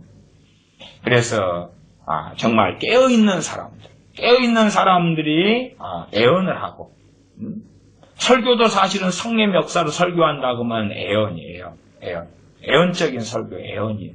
예언은 고린도 전서에 나와 있는 것처럼 가르치며 권면하며 안위하는 것이며 덕을 세우는 것이 예언이에요. 이게 말씀 설교하고 가장 근접한 형태예요, 사실은. 그러지 당신의 미래에는 무슨 일이 있을 것이다. 그것은 예언의 기본 역할이 아니에요. 부수적인 역할이에요. 그래서 꿈을 통해서 우리가 이 경계선을 넘어가는 것. 주님께서는 제자들에게 직접 말씀해 주셨어요. 감사하게. 그렇죠? 지금 너희가 시험에 들지 않게 기도해야 될 때다. 그렇지 않으면 너희들은 시험에 들 거야. 시험에 든다 하면은 굉장히 고통스럽고 어렵죠. 거기서 벗어난다는 것은 그걸 벗어나게 하려고 부활하신 주님께서 제자들이 우리는 고기 잡으러 가겠노라 하니까 베드로 사도가 말하니까 제자들 우리도 간다. 그리고 가버리고 그런 일이 벌어지잖아요. 부활하신 주님 배웠고도 그렇다고 말이에요. 시험에 빠진 제자들 건져내려고 주님께서 가가지고 새벽 미명에 고기 구워 놓으시면서 그물을 던지라고 가르쳐도 주시고 그러니 시험에 빠진 사람들이 벗어나는 것이 쉽겠냐? 어렵다. 그게 주님께서 제자들 안 찾아가지고도 부활하신 주님이시니까 꼭 마술사들이 그잖아요. 마술사는 속임입니다. 눈속임인데 과학적 눈속임이죠. 주님이 한번 튕기니까 제자들이 시험에서 벗어나버려. 간단해. 손을 탁 튕기니까. 아니 주님께서 그냥 신사들이 잘하잖아. 입바람 한번 불어버려. 그러니까 제자들이 막 성령 충만을 받아버려. 왜 찾아가실까요? 아니면 요즘에 유행하는 걸로 중복이 되어버려요. 시험에 든 내 제자들은 시험에서 빠져나올지어다. 천하에 대한 본세를 가신 주님께서 너희들 빠져나와라. 시험에서 빠져나와라 하면 빠져나와버려야지. 왜 찾아가실까? 사람이란 존재는 하나님의 형상을 따라서 만들어진 존재이기 때문에 자유의지를 가진 존재이기 때문에 이 하나님의 창조 질서상 그렇게 간단한 문제가 될 수가 없어요. 뭐 개미 잡아가지고 개미 이리 끌고 다니고 이리 저리 끌고 다니고 개를 한 마리 장만해서 개 목에 개줄을 묶어가지고 이리 질질 끌고 다니고 그런 것하고 사람의 존재는 하나님의 형상을 따라 만들었기 때문에 달라요. 아주 달라요. 그런 식으로 기도로 사람을 지배하고 조종하고 이용하고 그렇게 할 수 없어요. 그렇게 간단한 문제가 되지 않아요. 그래서 우리가 제가 일상적으로 말씀드리는 것은 우리의 그 꿈은 주시를 꼭 하셔야 돼요. 근데 제가 내용을 가지고 이야기하는 것은 아니에요. 내용은. 왜냐하면 내용이라는 것, 내용에 주목하다 보면 이상해질 때가 많아요. 왜? 우리가 정말로 성령 충만하고 깨어있고 영적으로 장성한 사람들은 많은 경우 내용까지도 주님께로부터 오고 관리가 되는 부분이 존재해요. 그러나 그렇지 않은 경우는 이 내용상에서 막역사는 상당히 틈타요. 그래서 이제 그러한 어떤 내용상에보다는 우리가 이 하나님의 은혜 울타리를 벗어나냐 그렇지 않느냐 벗어나려고 하면 경고가 파수꾼처럼 땡땡땡땡땡땡 울리는 것이 많은 경우 꿈을 통해 주어져요. 나는 지금 병 들어가고 이제 우리가 어느 정도까지 알 수 있냐 그러면 나 요즘에 기도성을 안 하는데 그래도 우리가 생활이 평안하면 큰 문제를 못 느껴요. 돈이 잘 벌리고 직장생활에 문제가 없고 가족에게 문제가 없고 그러면은 기도를 요즘 안 하고 있는데도 그냥 괜찮아요. 근데 어느 때가 되면 땡땡땡땡땡땡 파수꾼의 경성함 같은 종소리가 땡땡땡땡땡땡 오는 것이 꿈을 통해서 와요. 그래서 보편적으로는 어떤 식의 꿈이 오냐 그러면 꿈을 꾸는데 내용의 어떤 정확한 내용의 문제가 아니라 가위 눌리는 것하고 또 틀려요. 가위 눌리는 건 마귀역사고, 그렇죠? 그건 가위 눌리는 지점으로 가면 이제 마귀의 침투가 꽤 들어온 경우에 가위를 눌려요. 마귀의 침투가 꽤 들어온 경우. 그런 경우는 이제 기도해야 될 때를 많이 놓쳤거나 아니면 과거에 우상숭배를 좀 많이 했거나 그래서 일찍 마귀 역사가 침입했거나 이런 경우고요. 그런 경우하고는 좀 다르게 그래서 꿈을 꾸면은 꿈이 좀 힘든 꿈 내용 말고 뭔가 꿈을 꾼 것 같은데 내가 좀 괴로워요. 마귀 역사하고 다르게 그 정도는 여러분이 대강은 구분하실 줄 알고 그 안에서 설교가 긴 제가 자세하게 설명하지는 않겠습니다. 가위 눌리는 건 아시잖아요. 막 귀신 역사로. 그러나 똑같이 예를 들어서 뭐 내가 도망다니는 꿈이다, 쫓겨다니는 꿈이다. 그것도 마귀 역사로 도망다니고 쫓겨다니는 꿈이 있고, 그렇죠? 마귀 역사가 아니면서 도망다니고 쫓겨다니는 게 또 있어요. 그런 것은 구구절절 제가 100가지 사례를 들어 설명한다 해도 설명하기 전에 이해할 사람은 다 알고 이해 못할 사람은 100가지 사례를 들어도 이해 못할 테니까 그런 경우는 제가 설명하기 어렵습니다. 어쨌든 가위 눌리는 건 마귀 역사고 그렇죠? 성령님께로부터 오는 꿈을 이야기하는 거예요. 제가 말씀드린 꿈은 성령님께로부터 오는 꿈이 아니라 귀신의 공격을 받는 가위 눌리는 꿈으로 가버렸다 보면 은혜의 이 경계선과 울타리를 많이 벗어나 버렸다고 말씀드릴 수 있어요. 많이 벗어나 버렸다. 그러나 이제 예외적으로는 과거에서부터 귀신 역사를 많이 받아온 사람이 꼭 이 은혜 울타리 안에 좀 있는데 그런 경우가 공격을 받는 가운데서 가위 눌리는 것들이 있어요. 그러나 이제 그런 것 말고 그런 사람은 마귀 공격도 받지만 성령의 은혜 역사도 공존을 해요. 그런 경우는 은혜 울타리 안에 제가 있다 이런 케이스로 말씀드리는 건데 그거 말고 이제 성령의 역사하심으로 있는 어떤 꿈들은 전혀 없는데 가위 눌리는 마귀 공격의 꿈만 있다 그러면 그 사람은 이 울타리를 벗어났고 말하자면 주님께서 하신 말씀으로는 시험에 들지 않기를 기도하라 했는데 그 타이밍을 놓치고 때를 놓치고 훌쩍 지나버렸다고 말이에요. 지나버렸어요. 참 힘들겠죠. 내가 대학 가는데 19살에 수능 그때까지 공부해서 20살 대학 간다 그러면은 40살 돼가지고 나 대학 가야 되겠어.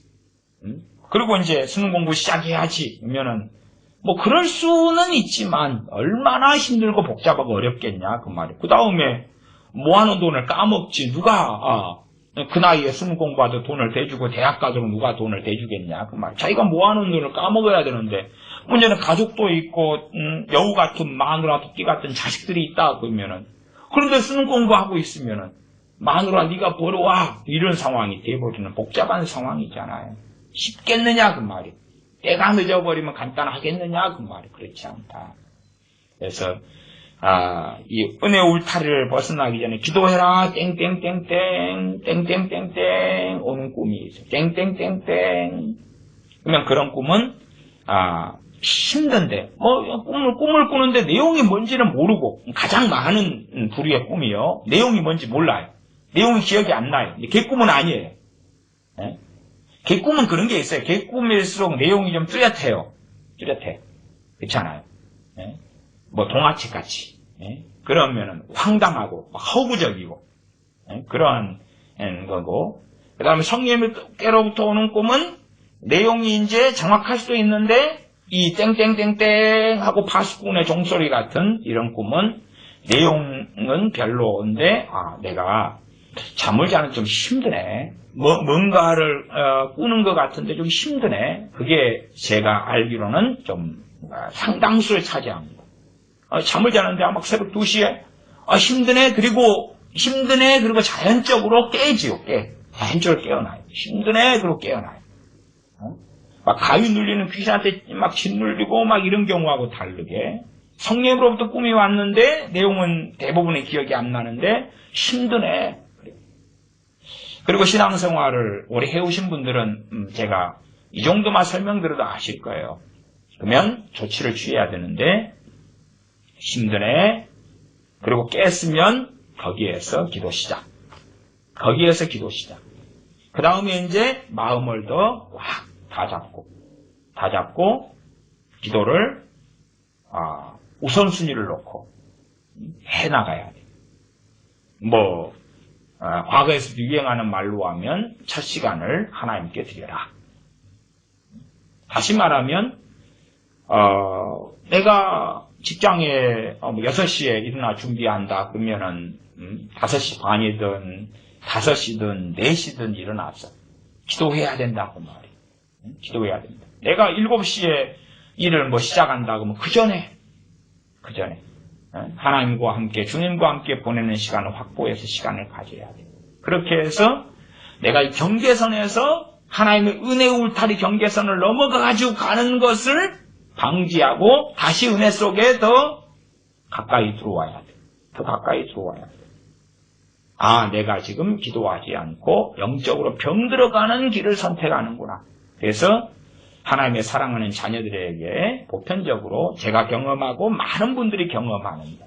그러나 제가 많은 분이라고 오래 했으니까 크리스찬이 한국에 1000만 명 있다고 이제 1000만 명 확인하는 건 아니잖아요.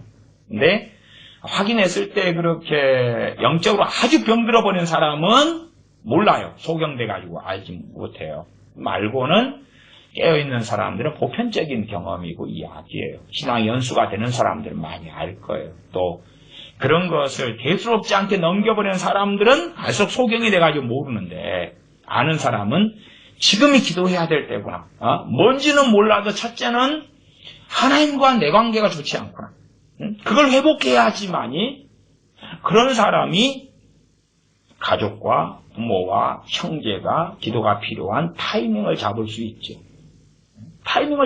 내가 병들어버리면 그때부터 하는 많은 기도는 문제만 놓고 해결해달라고 하는 어떤 주술사술 혹은 중언부언하는 그것만 그냥 주술적으로 그냥 해결해달라고요 하고 때를 쓰는 그러한 이상한 꼭 아이가 슈퍼마켓에 가가지고 돈 주고 물건을 사야 되는데 때를 쓰는 거예요. 때를 쓰는 것이 50원짜리 껌 하나 달라고 때를 쓰는 것이면 통할지 모르는데 슈퍼마켓에 말도 안 되게 그냥 100만원짜리 양주가 있다고 합시다. 그럼 꼬맹이 10살짜리가 저 100만원짜리 양주를 달라니까요. 그리고 때를 쓰면 말도 안 되겠죠. 근데 그런 식의 기도를 한다 그 말이에요. 10살짜리가 100만원짜리 양주가 어디가 필요해요? 말이 안 되잖아요. 양주가 아니라 10만원짜리 물건을 달라 해도 때를 쓴다 해도 통하지 않을 텐데 그런 식으로 하나님께 부당하게 자기가 영적으로 골마버리고 병든 가운데서 문제가 생길 때 그걸 해결해달라고 기도하는 때를 쓰는 것이 그런 양상이다 그 말이에요. 비유적으로 할 때 그렇습니다. 그래서 경계선을 넘어버리려 할 때에 땡땡땡땡땡땡 그리고 보편적으로 성령님께서 우리에게 말씀하시는 통로가 꿈이에요. 꿈이에요. 사람들이 이제 꿈을 그면은 자꾸 뭘 추구하냐 그러면 뚜렷하고 내용이 기억나는 꿈을 추구하는 경향이 있어요. 그러니까 뭘 몰라도 한참 모르는 거예요. 왜냐 그러면 뚜렷한 꿈을 가지고 경고를 하신다. 그럴 수 있어요. 그런 경우가 있으니까. 그래서 제가 대부분은 그렇지 않다. 대부분은 뚜렷한 내용이 주인공이 누가 나왔고 얼굴을 보니까 어떻게 생겼고 몇 시에 그런 일이 벌어졌고 그런 일이 벌어졌을 때 그 사람이 옷 입은 옷의 색깔은 무슨 색깔이고 뭐 그런 뚜렷한 게 없다 그 말이에요. 그런 뚜렷한 게 있으면 우리는 항상 미혹되는 경향을 가지고 있었어요. 그걸 대조해가지고 별 공상과 망상과 상상력을 가미하거든요.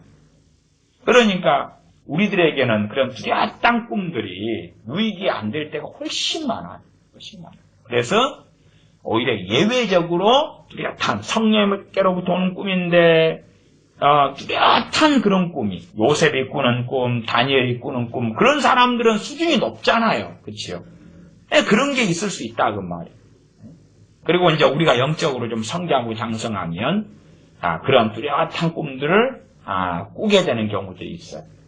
그리고 특별히 꿈과 관련된 은사를 가지고 있으면 더 꾸겠죠. 그러나 제가 지금 말씀드리는 것은 꿈과 관련된 은사를 말씀드리는 게 아니에요.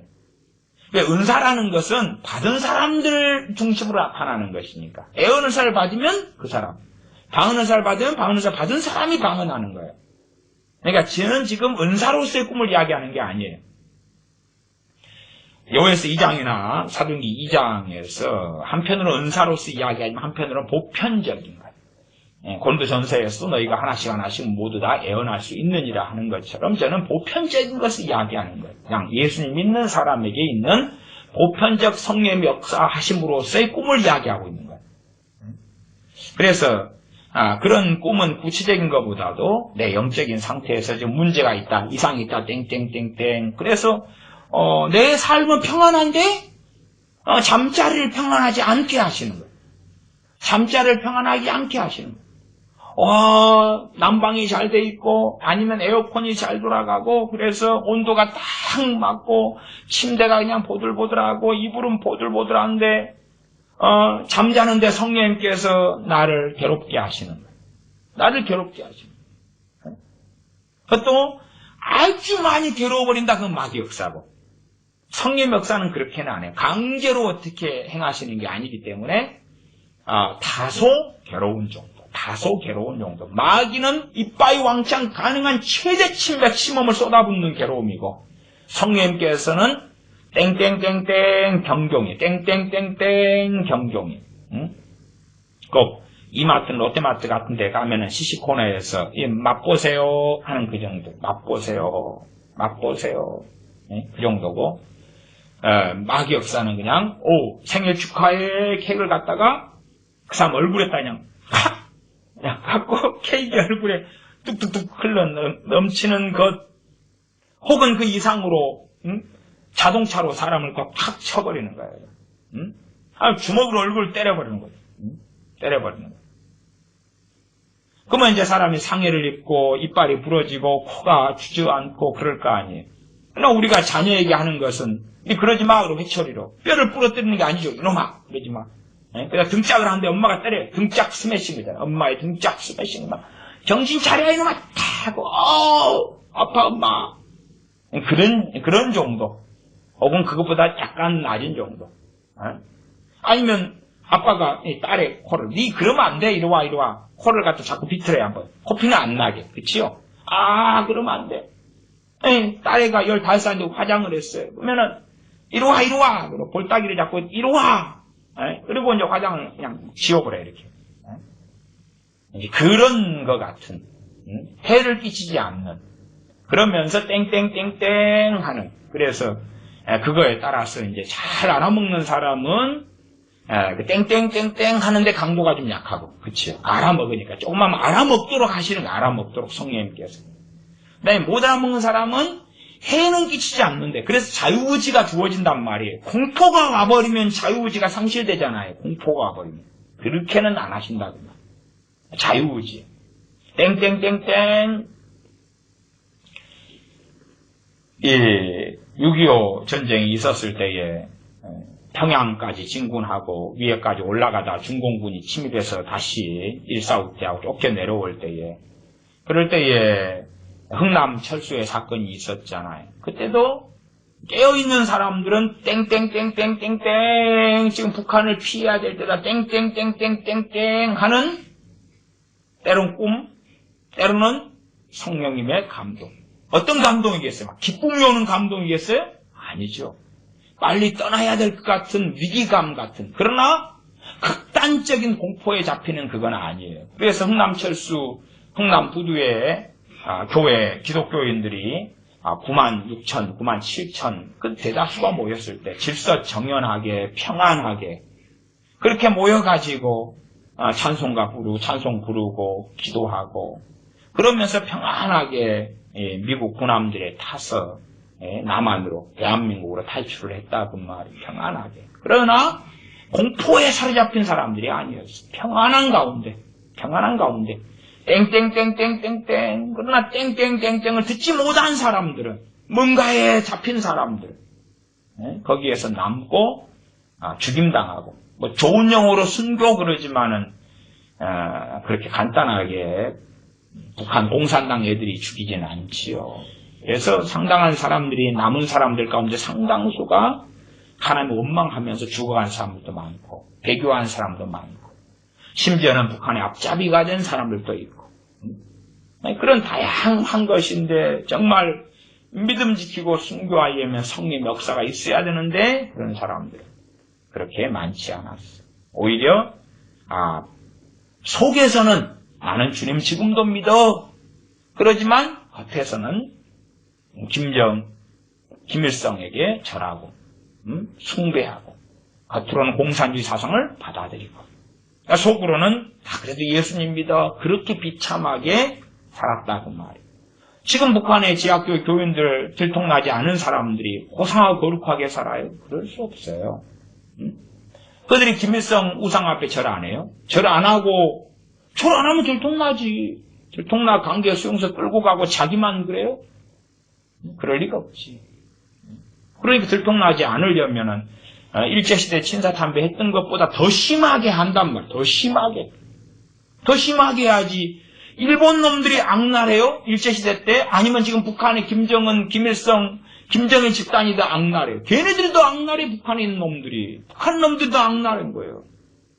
거기에서 북한의 지하교인들이 안 들키지 않으려니까. 어느 일정한 것 이상은 타협하고, 그리고 숨기고 그러는 거예요. 땡땡땡땡 기도해야 돼. 땡땡땡땡 그게 와. 땡땡땡땡. 그게 대부분 오는 것이 다른 것을 우리가 병들어 버리면 그냥은 잘 알아먹지 못해요. 사인이. 내가 병들어 버리는데 병들어 버린 가운데 문제가 생기면 더군다나 문제 해결만 해달라고 기도하고 병들었는데 평안하면 평안하니까 다 잘 되니까 상관없다고 생각하고 그래서 땡땡땡땡 하는 보편적인 방법이 꿈이에요. 꿈인데 특별한 내용을 줘버리면 병들어 갈수록 이상한 해석을 감히 한단 말이에요. 그래서 꿈 가운데 구체적 내용이 있는 꿈들은 사실은 상당히 조심해야 돼요. 해석도 상당히 주의하고 조심해야 돼요. 근데 감사하게 이제 성령님으로부터 오는 꿈인데 명확하고 정확하게 꿈을 꾸면서 해석까지 와버리면 좋은 거예요. 그렇죠? 해석까지 와버리면 이게 뭐에 대한 거구나 까지 와버리면 그나마 좀 안전하겠지. 그러나 꿈을 꿨는데 이게 뭔가 그 내용에 집착해서 한다 그러면 상당히 곤란 속에 들어가겠지. 그러나 꿈을 통해서 성령님께서 하시는 가장 보편적인 방법이 땡땡땡땡 하고 경고를 주시는 경고. 무슨 경고입니까? 깨어있어 기도하라. 깨어있어 기도하라. 너가 지금 영적으로 잠들어가고 병들어간다. 그러면 잠을 자는데 새벽에 한밤중에 잠자리가 불편한 게 아니라 그냥 괴로워 힘들어. 뭔지는 모르는데 평안한데 환경하고 큰 상관이 없이 환경이 괴로워서 그냥 자식이 병들어 아파서 괴로워서 자다가 일어나는 그런 것이 아닌 그러한 꿈을 통한 힘듦이 있어서 땡땡땡땡 그리고 깨게 되고 일어나게 돼요. 근데 병들어 가는 쪽을 선택하는 사람은 물 한 잔 마시고 환기 한번 시키고 다시 잠자고 그러나 주님을 좀 아는 사람은 기도해야 되구나. 지금 잠을 안 자도 괜찮아요. 새벽 2시에 일어났어. 잠자는 게 중요한 게 아니야. 하나님께 엎드리자. 기도하자. 그리고 날이 새도록 기도해요. 아니면 2시에 일어났으면 새벽 4시까지 기도하다가 다시 잠들고 이제 출근하고 회사 출근할 준비하거나 아이들 학교 보낼 준비하거나 그렇게 하지. 그러면서 이제 다시 아침에 다시 새벽에 첫 시간을 하나님께 드리는 거예요. 저는 요즘 스타일의 어떤 한국 교회에서 하는 새벽 기도, 새벽 예배는 그렇게 썩 탐탁하게 생각하지는 않습니다. 왜냐하면 한국의 새벽 기도회는 목회자마다 다르지만 상당수가 새벽 기도회가 아니라 새벽 예배로 바뀌어버렸습니다. 다시 말하면 새벽에 기도를 안 해요. 예배당에 가서 목사님 설교하고 그 다음에 끝나고 기도를 하는데 5분 10분에 다 끝나버려요. 5분 10분에. 아니 그 새벽에 차량 운행, 교회 차량 운행 해가지고 혹은 자가용 타고 걸어가지고 20분 30분 해가지고 가가지고 준비 찬양 하나 하고 찬송하고 설교 듣고 기도하러 갔잖아 예배당에 새벽에. 근데 왔다 갔다 왕복 1시간에 예배당에 30분에 기도 5분에. 그러면 일어나가지고 동네 한 바퀴 새벽에 돌면서 기도하면 20분 30분이고 그게 더 낫지 않나? 새벽에 기도하려고 예배당에. 근데 사실은 과거에는 새벽 기도를 왜 그렇게 열심히 했냐 그러면 길선주 목사님이 새벽 기도를 만들었다 그랬잖아요. 이제 요즘에 믿는 사람은 모르는데요. 과거에는 성령에서 강해가지고 기도하면 시끄럽게 했거든요. 시끄러웠어요. 기도하면 막 그냥 회기가 터지고 통곡이 솟아나고 부르짖음이 있고 그렇기 때문에 집에서 하면 남편이 벌떡 일어나고 옛날에는 그 부모님과 함께 살았잖아요. 다 일어나고 애들이 일어나고 잠을 못 자잖아요. 그래서 예배당에서 모여가지고 했다니까. 대신에 이제 그 예배당 주변에 있는 사람들이 잠을 못 자니까 미치고 환장하겠다. 나 이사 갈 테야. 그리고 집값 떨어지고 땅값 떨어지고 그랬단 말이에요. 왜 새벽에 뭐예요? 집에서 막 기도하다 보면 성령으로서 강하니까 회기가 터지고 가슴을 치고 부르짖어 기도하고 그리 되는 거예요. 성령으로서 약해지면 이제 입을 다물게 되고 속으로만 하다가 졸다가 자다가 그러는 거예요. 성령으로서 약해지면은 강해지니까 부르짖는 간구하는 기도가 종종 혹은 간혹이라도 터질 수밖에 없는 거예요. 그래서 예배당에 새벽에 기도하러 가는 거예요. 왜냐하면 예배당에 가면 방음시설도 좀 돼 있지, 건물 안에 들어가지, 문 닫았지, 막 소리 치고 강하게 기도해도 괜찮지. 요즘에는 이제 그런 성령으로서 사라지고 기도도 형식적으로 변했기 때문에 5분, 10분 하면은 10분, 5분 있다가 스스로 만족하고 다시 집으로 돌아가는 거예요. 그러니까 이런 스타일의 새벽 예배라면, 새벽 기도라면 저게 무슨 가치가 있나? 종교화만 더 진척시킬 뿐이지. 그리고 기도를 하는 것은 그냥 하는 신용만 하는 거다 그 말이. 자식한테 니 좀 더럽지 않냐? 목욕 좀 해라. 그랬더니 그냥 고양이 세수하는 것처럼 발만 한번 쓱 담고. 저도 어릴 때 씻으라 그러면은 그냥 그 발 같은데 때가 많이 끼었잖아요. 그러면 발가락 사이를 다 문대고 막 그래야 되는데 발 뒤꿈치 뭐 때가 막 끼어 있는데 그냥 대강 쓱쓱쓱 하고 때는 그대로 남겨놓고 그렇게 했어요. 그런 것처럼 기도를 그렇게 이상하게 하는 거예요. 이상하게 살짝 담그고 빠지는 거예요. 그리고 나 기도했어. 새벽 기도 나갔어. 과거에는 새벽에 기도하면 그래서 과거에는 새벽에 기도하는 시간이 더 당겨졌었어요. 4시 반. 그러다가 이 기도가 줄어들어가면서 5시. 요즘에 6시 이렇게도 가요. 왜? 기도 안 하겠다 그 말이지. 기도하려니까 성령에서 강하니까 기도가 그냥 30분에 끝나지도 않고 1시간에 끝나지도 않고 그게 더 빨리 기도했어야 되는 거예요. 이게 4시에 기도했다가 그 다음에 성령에서 약해지니까 4시 반. 더 약해지니까 5시, 그 다음에 5시 반, 6시. 요즘에는 새벽 기도인데 어느 교회는 7시에 하는 교회도 있어요. 그 새벽 아니죠, 그건. 6시도 새벽 아닙니다, 6시도. 큰 교회들도 6시에 많이도 하는 것 알고 있습니다. 근데 기도를 안 하겠다는 거지. 안 하겠다는 거지. 그러나 이제 전통적으로 한국교회가 새벽 기도를 해왔기 때문에 신용을 하겠다는 거지. 그러나 기도를 해야 돼, 기도를 해야 돼. 기도를 해야 돼. 응? 기도를 30분도 적어요. 1시간, 2시간, 3시간. 기도를 해야 돼, 기도를 해야 돼. 그러나 이제, 중보기도 같은 거 참 일반 기도보다 쉬워요. 왜 쉬운지 아세요? 아프리카에 부흥을 주시옵소서, 아프리카에 성령님의 바람 불게 하소서. 그렇게 하고 끝나요? 그 다음에 이제, 아메리카로 넘어가요. 아메리카에 부흥을 주소서. 그거 넘어가요? 우간다에 많은 영혼이 구원받게 해주소서. 우간다에 구원받게 해주소서. 우간다 기도하는데 10초밖에 안 걸려요. 참 중보기도 시간 별로 안 걸려요. 그래서 중보기도를 요즘 유행하는 것 같아요. 근데 생각해 보세요. 내 아는 사람들 놓고 기도해요. 그렇게 짧을 수 있어요? 그냥 모닥거려가지고 자식이 5명인데 내 자식들에게 만나주시고 주님 믿게 해주소서. 그리고 그냥 지나갈 수 있어요? 근데 우간다다 그러면 우간다에 그냥 몇천만 명 되나요? 몇백만 되나 모르겠어요. 인구가. 우간다를 위해서 기도할 때 그렇게 많은 사람들인데 우간다에 부흥을 주소서. 우간다에 주님 찾아가 주소서. 우간다에 교회들이 세워지게 해주시고 주의 종들이 세워지게 해주시옵소서. 충분히 다 했어. 지나가죠. 근데 내 가족, 내 시어머니, 시아버지만 놓고 기도해도 간단할 수가 없는 거예요. 왜? 최소한은 이름을 한 명 한 명씩 들먹여야 되잖아요. 들먹여야 돼.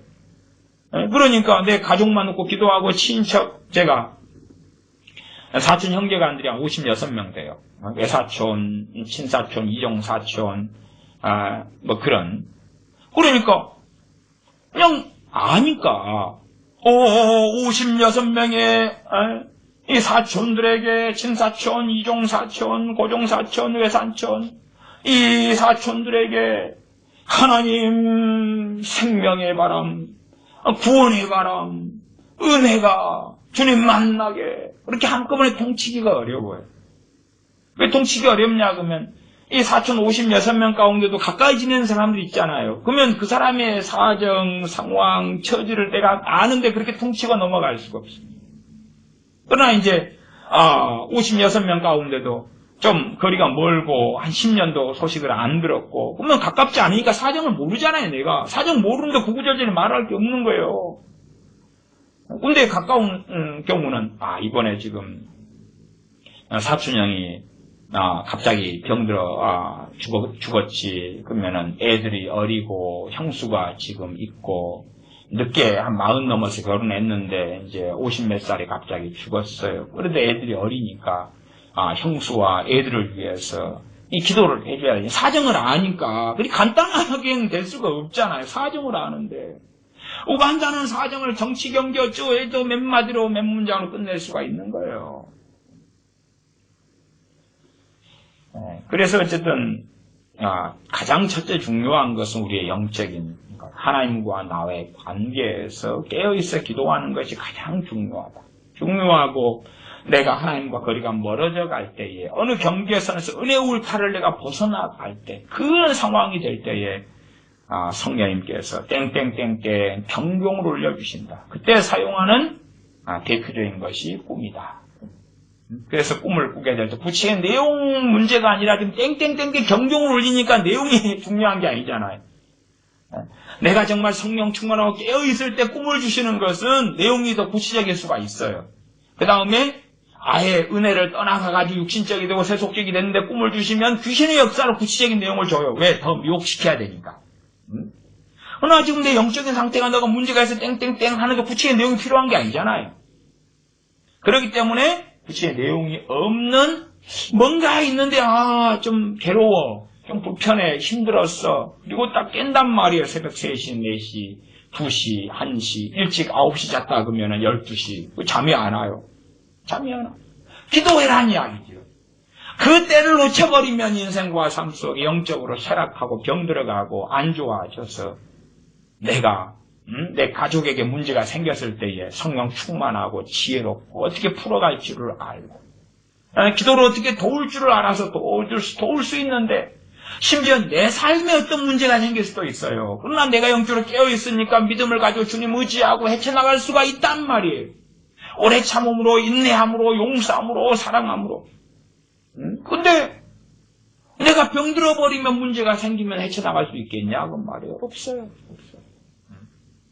그래서 우리가 이런 누가복음 22장 46절 주님께서 제자들에게 말씀하신 것에 주목합니다. 이르시되 어찌하여 자느냐 어찌하여 자느냐 좀 잘 때 아니라 땡땡땡땡 자는데 어떻게 깨워요? 주님께서는 목소리 음성으로 깨우시 어찌하여 자느냐 일어나 어찌하여 자느냐 시험에 들지 않게 일어나 기도하라. 너 지금 기도하지 않으면 너희들 지금 기도하지 않으면 시험에 들어. 지금 기도하지 않으면 안 돼. 나중에는 아니야. 나중은 나중 것이고 지금 기도하지 않으면 지금 너희들 시험에 들어. 어찌하여 자느냐.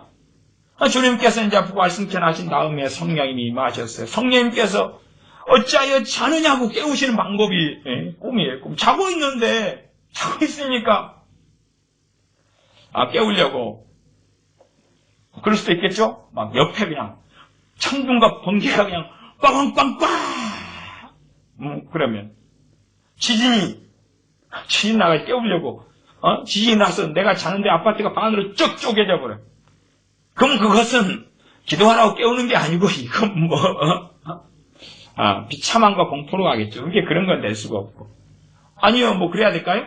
내 사는 집 앞에 도로가 있다. 그래서 자동차가 가다가 전봇대 박아서 꽝! 하고, 사람이 다치고, 앰뷸런스 출동. 그러면 깨어서 기도하라는 거예요? 아니겠죠, 그런 게 아니겠죠. 그러니까, 내가 잠자는 상태에서 나를 깨우는 보편적인 방법이, 꿈일 수밖에 없어요. 환상은 왜 아니냐? 환상은 잠자지 않은 상태에서 보는 거란 말이에요. 잠들어 버렸는데, 평안하니까 잠이 잘 올 거 아니에요. 평안하니까. 아니, 그런 이야기도 듣습니다. 북한 애들이 탈북을 이렇게 하면은 중국에서 잡는단 말이에요. 사냥 다닌단 말이에요. 또 공안이 출동하기도 하고, 또 북한의 보위부가 넘어가기도 하고, 이번도 몇 명 지금 중요한 사람들 탈북 10명인가 해가지고 보위부가 한 50명, 100명 출동했다든가, 북한에, 중국으로, 이런 이야기 들리잖아요. 근데 이제, 검사를 이제, 얼굴은 중국 사람, 북한 사람 비슷하니까, 옷만 똑같이 입으면, 그래서 말을 시켜본대요. 근데 북한 사람들이 중국어를 잘 능숙하게 못하잖아요. 그러니까 잠을 못 자고 중국어를 현지인처럼 하려고 애를 쓰면, 몇 주 안에도 상당히 한대요. 몇 주 안에도. 그런 이야기도 듣습니다. 근데, 우리가, 정말, 우리 자신이 깨어있기 위하여서 성령님께서 사용하시는 방법이 꿈이다. 그래서 우리는 평안하고 별 문제 없고 때로는 낙심이 있고 좌절이 있는데 그때 기도해야 되는데 낙심이 있고 좌절이 있으니 제야 될 때면 자버려요. 아니면 평안하니까 문제 없는데 자야지요. 문제 없는데 자야지. 우리가 낙심이 오고 좌절이 와서 죄 짓는 방향으로 들어가는 낙심과 좌절은 잠이 오는 거예요. 제자들처럼 잠이 오고 평안에도 잠이 오고 슬픔 때문에 잠들어버리고 낙심이 돼서 잠들어버리고 자고 일어나면 문제가 좀 해결되어 있지 않을까? 공상을 하는 거지. 그러나 주님은 어찌하여 자느냐? 시험에 들지 않게 일어나 기도하라. 이 잠자는 가운데 깨우는 것은 성령님의 보편적 사역이 제가 꿈일 수밖에 없다. 이런 당위성도 말씀드리는 것입니다. 구체적인 내용보다도 내가 괴로워서 일어날 수 있도록 거기에서 내가 다시 잠들 수도 있고 그 다음에 기도할 수 있어요. 그러면 그 기도의 중심은 하나님과 하나님 앞에 서 있는 주님 앞에 서 있는 나를 돌아보고 하나님 앞에 나아가고 그래서 그런 기도를 통하여 우리가 영적으로 깨어 있어야 된다. 그렇게 해서 깨어 있게 돼서 이 하나님의 은혜 울타리 속에 다시 들어오고 그리 될 때에 서로 고난이 있고 시험거리가 있고 문제가 있을지라도 깨어 있으면 깨어 있을수록 주님의 도우심과 은혜를 통하여서 더 넉넉히 이길 수 있다라고 말씀드립니다. 기도하겠습니다. 우리를 깨워주시는 성령님의 행하심과 일하심에 감사를 드립니다. 그러나 우리가 어리석어서 병들어가고 잠들어가서 기도하지 않고 깨어있어 주님 앞에 나아가지 아니하고 병들어 있다가 문제가 생기니 책임을 전가하면서 빨리 해결만 해달라고 부르짖는 어리석은 자리에도 자주 들어갑니다. 우리가 마땅히 영에 속한 사람으로 또한 육에 속한 자가 되지 않기 위하여 주님께서 습관을 좇아 기도하셨던 것처럼 우리의 삶에서 기도가 가장 중요함 그리고 기도로 깨어있으면서 주의 말씀을 상고하는 균형을 이룬 사람 될 뿐만 아니라 성령님께서 긍휼 속에 은혜 속에 사랑 속에서 우리를 깨워주실 때에 우리가 다시 정신을 차리고 하루의 첫 시간을 하나님께 드리는 우리가 되어서 주님께서 우리를 부르시는 날까지 주님 안에서 은혜 안에서 주님과 동행하면서 사는 우리 되게 하여 주시옵소서. 우리 주 예수님의 이름으로 기도하옵나이다. 아멘.